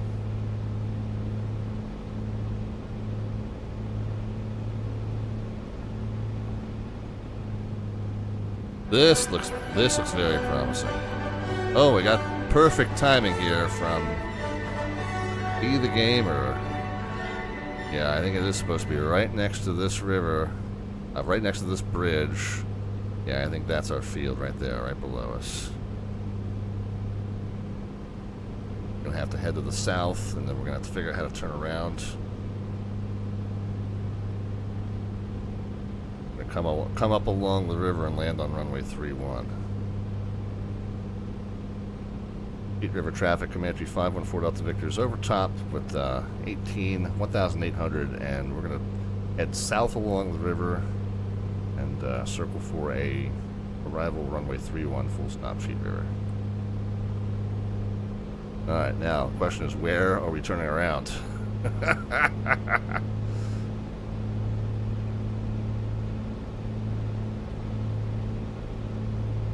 one more notch of flaps I can put in when we're ready. But the elevation there, what did we say, 1400? Oh yeah, I want to...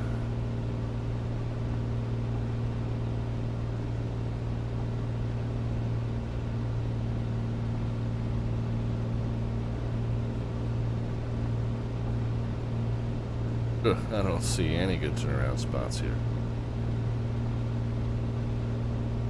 Maybe if we hug the right-hand side.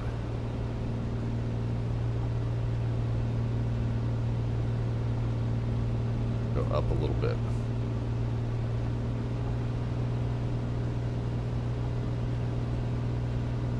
Anyway, thanks very kindly for the raid. We are getting ready to land in Cheat River, Iowa, in West Virginia. Okay, I see what we're going to do. We're going to come over this ridge. We're going to drop down 180 to the left, follow the river up, and that'll be our arrival plan.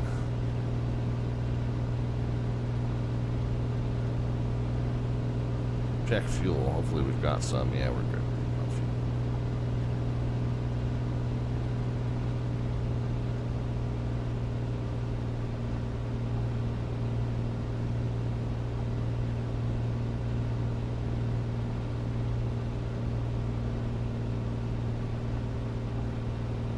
Alright, 180 to the left, then follow the river.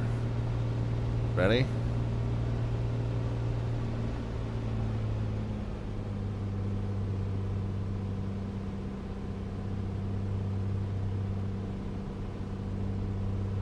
Cheat River traffic, Comanche 514 Delta Victor's a couple miles south along the river. We're going to be landing runway 31 for the full stop Cheat River. Alright friends, let's start putting some predictions into the chat as far as the vertical descent rate at the moment the wheels touch runway surface. There's no bot command necessary for that, just a number into the chat, whether it's positive or negative. We'll know that you mean a descent rate. The closest predictor gets an automatic entry into our bi-monthly landing rate raffle, which will next be drawn toward the end of the month of August.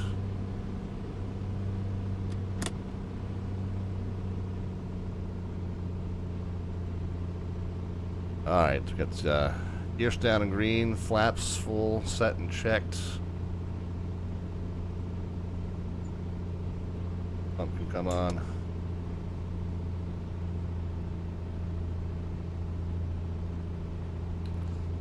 It might take a couple passes for me to spot the point where we turn in and land this thing.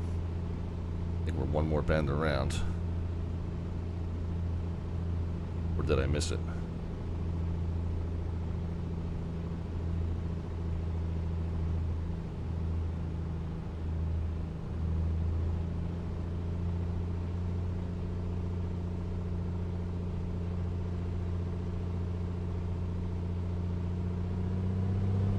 Close to the stall speed right now.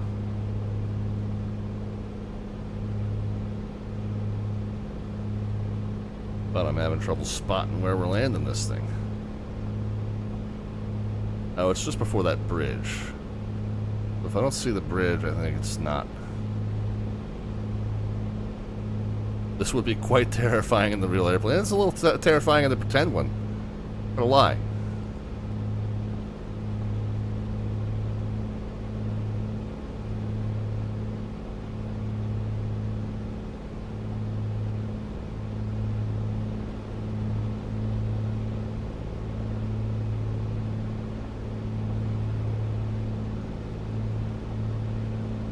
I just don't remember what the approach looked like right before touchdown. But I don't see that bridge, so I don't think we're there yet.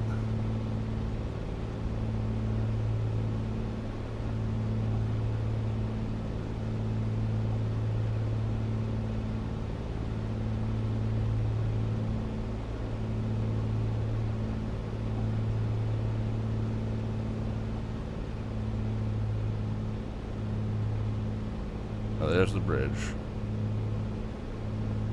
Cheat River traffic, Comanche 514 Delta Victor, short final, runway 31, full stop, Cheat River.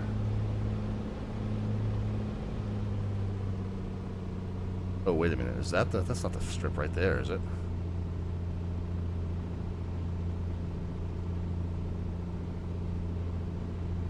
Okay, it's the... I don't know, maybe it is. No, it's got to be that, right?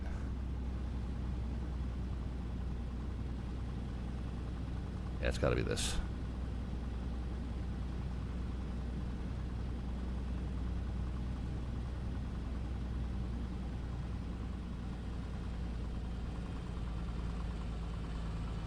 Okay, we need to get down eventually.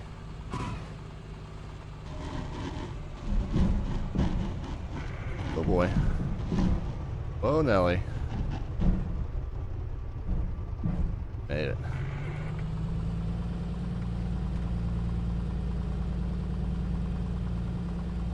We made it, friends.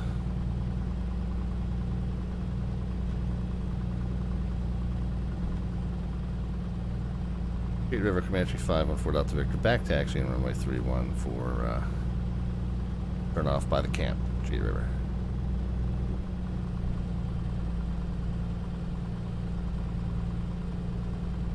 We made it.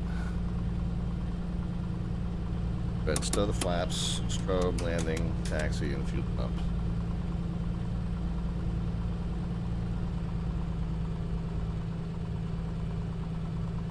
And not too bad, except I felt like I landed a little late.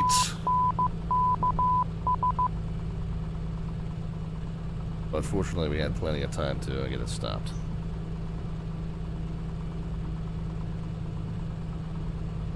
Man, A2AX is with us. Hopefully I've said that username somewhat close to correctly. I'm pretty infamous for butchering those. Go ahead and get our mix lean out right to the point where it starts to drop.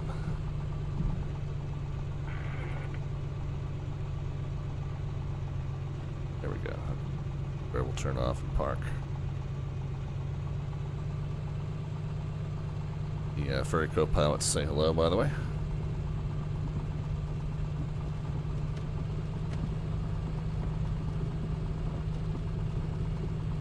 There's a VIP tent right there, so we'll go park next to that.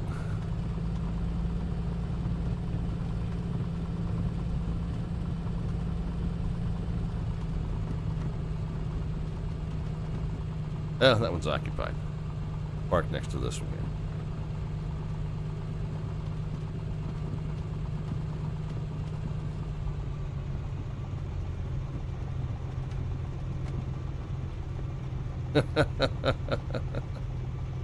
Must be a cracking airport to fly into in real life. Yeah, I would imagine, man. I would imagine.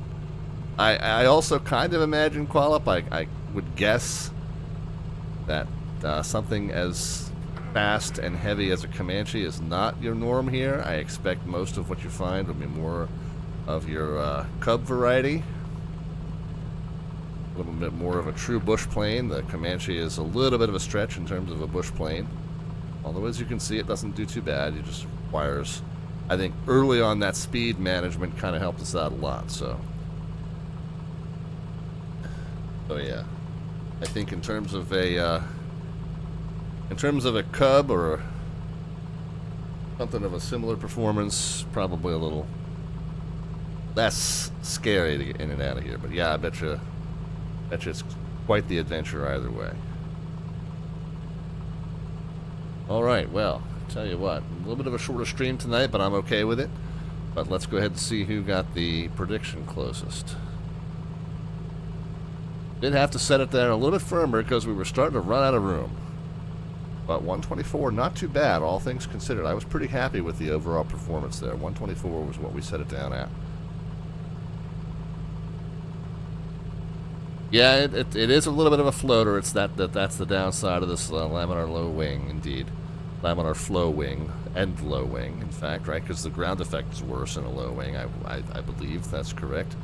124 was the number that won. Let's see where you guys were.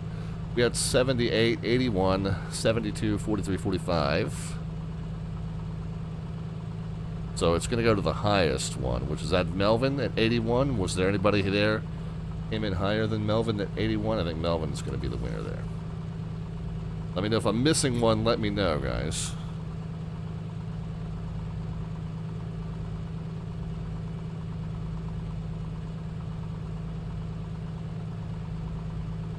56WV on 7.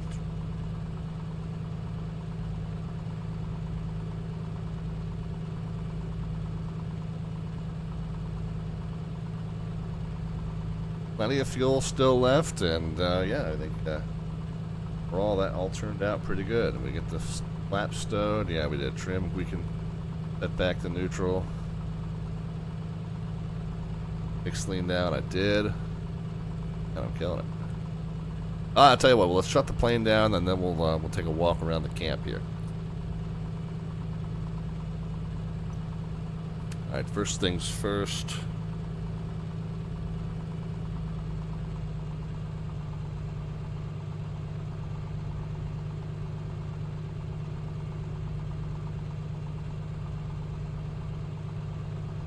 First, let's go ahead and get all of our avionics off. Oh, Pete River traffic, Comanche 514 Delta Victor, clear of runway 13 and 31. Pete River. Out job. Alright, radio's off, altimeter's off, ADF is off, the rest of the avionics are on. Run the RPMs up to 1500, and we're just going to do a quick blip of the mag switch. We're going to make sure that the magneto switch does indeed kill power to the engines. We don't want accidentally have live mags sitting here on the ramp or even camp. Ramp or camp, by the way. So that did work. That's good. Given that fact, we know that the magneto switch does indeed kill power to the engine. We can go ahead and throttle back to idle. RPMs come down, we'll go ahead and pull it into cutoff. Then the mag switch can come off the rest of the fuel valves can come off. What else here, guys? We got beacon and nav lights can come off. Pitot heat could have come off as I came off the runway. And I think that is it. Let's go ahead and unlatch the door. Open that up. We'll go ahead and get the battery switch off. And we'll just go ahead and tie her down. Tie her mother down.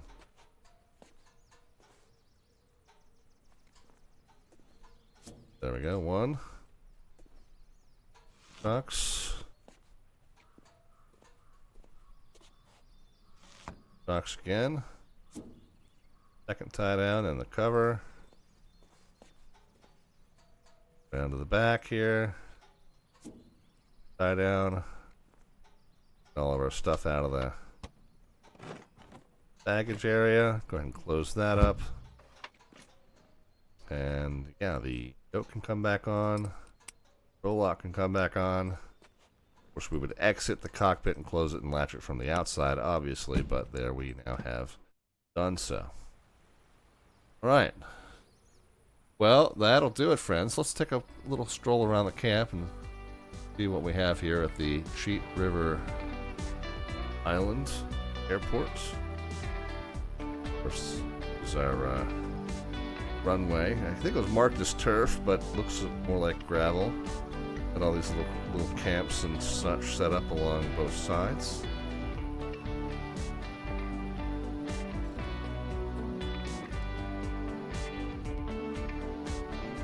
Pathways to walk out to find your way around the riverbank. Nice. Looks like there might be a little bit of a better of an approach coming to 1-3 than 3-1. 3-1, I kind of felt like we had the dog leg it kind of short. 1-3 maybe slightly better an approach. Oh, a little camp here on the north side as well.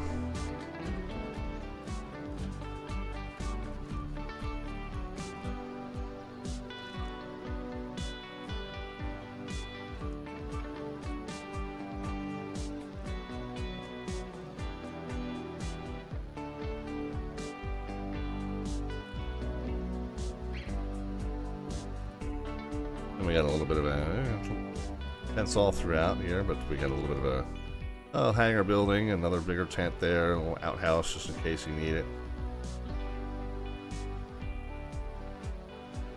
Right, very nice, very nice. All these little camps kind of spread around.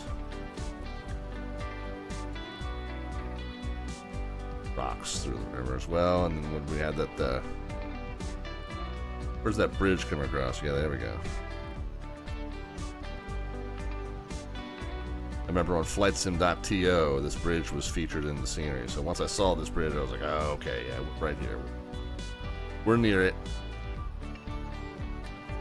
And this was what I saw, and I was like, oh my gosh, that's not the runway, is it? For a turf field, I mean, this almost looked like it was, but look how uneven that is. Yeah, that would not have been a good experience landing there.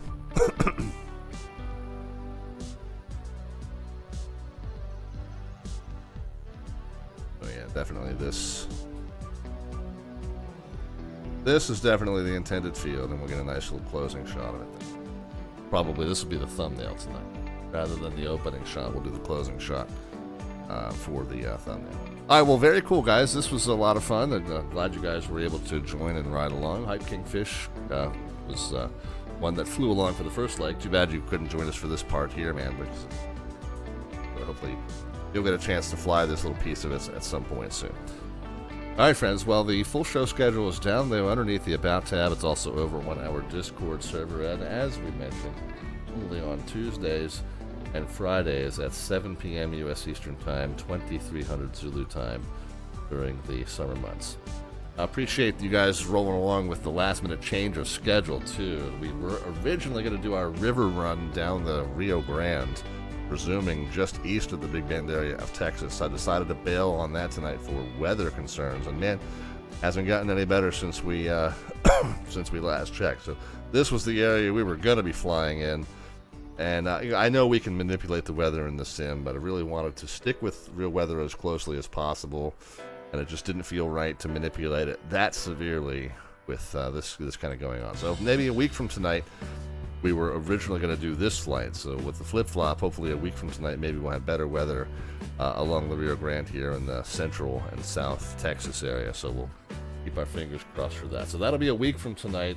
In the meantime, this coming Friday, once again, a night where we don't have any VATSIM air traffic control scheduled, so we're going to resume our trek to complete the Pilot Passport Challenge. That's hosted by the Atlanta Air TCC on VATSIM. So if we go to that website,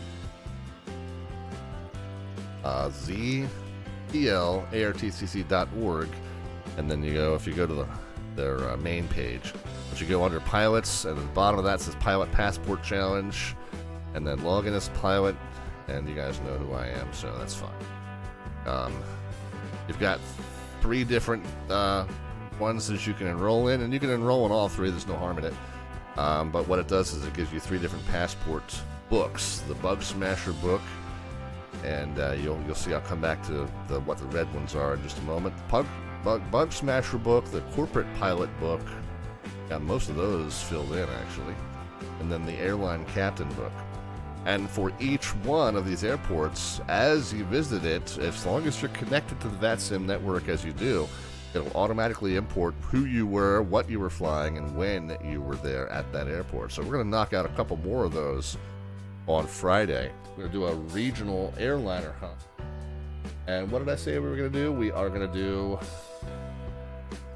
BAE 146, Montgomery to Charlotte, and then Charlotte to Macon. So you'll see I've already got Charlotte stamped. We were just there the other night, by the way. But Montgomery, so we'll get that one stamped, and then Charlotte we've already got marked. Then Charlotte to Macon. So we're going to be replicating a trip, an American Eagle trip in the BAE 146, which American Eagle doesn't really fly in, but for Friday it will.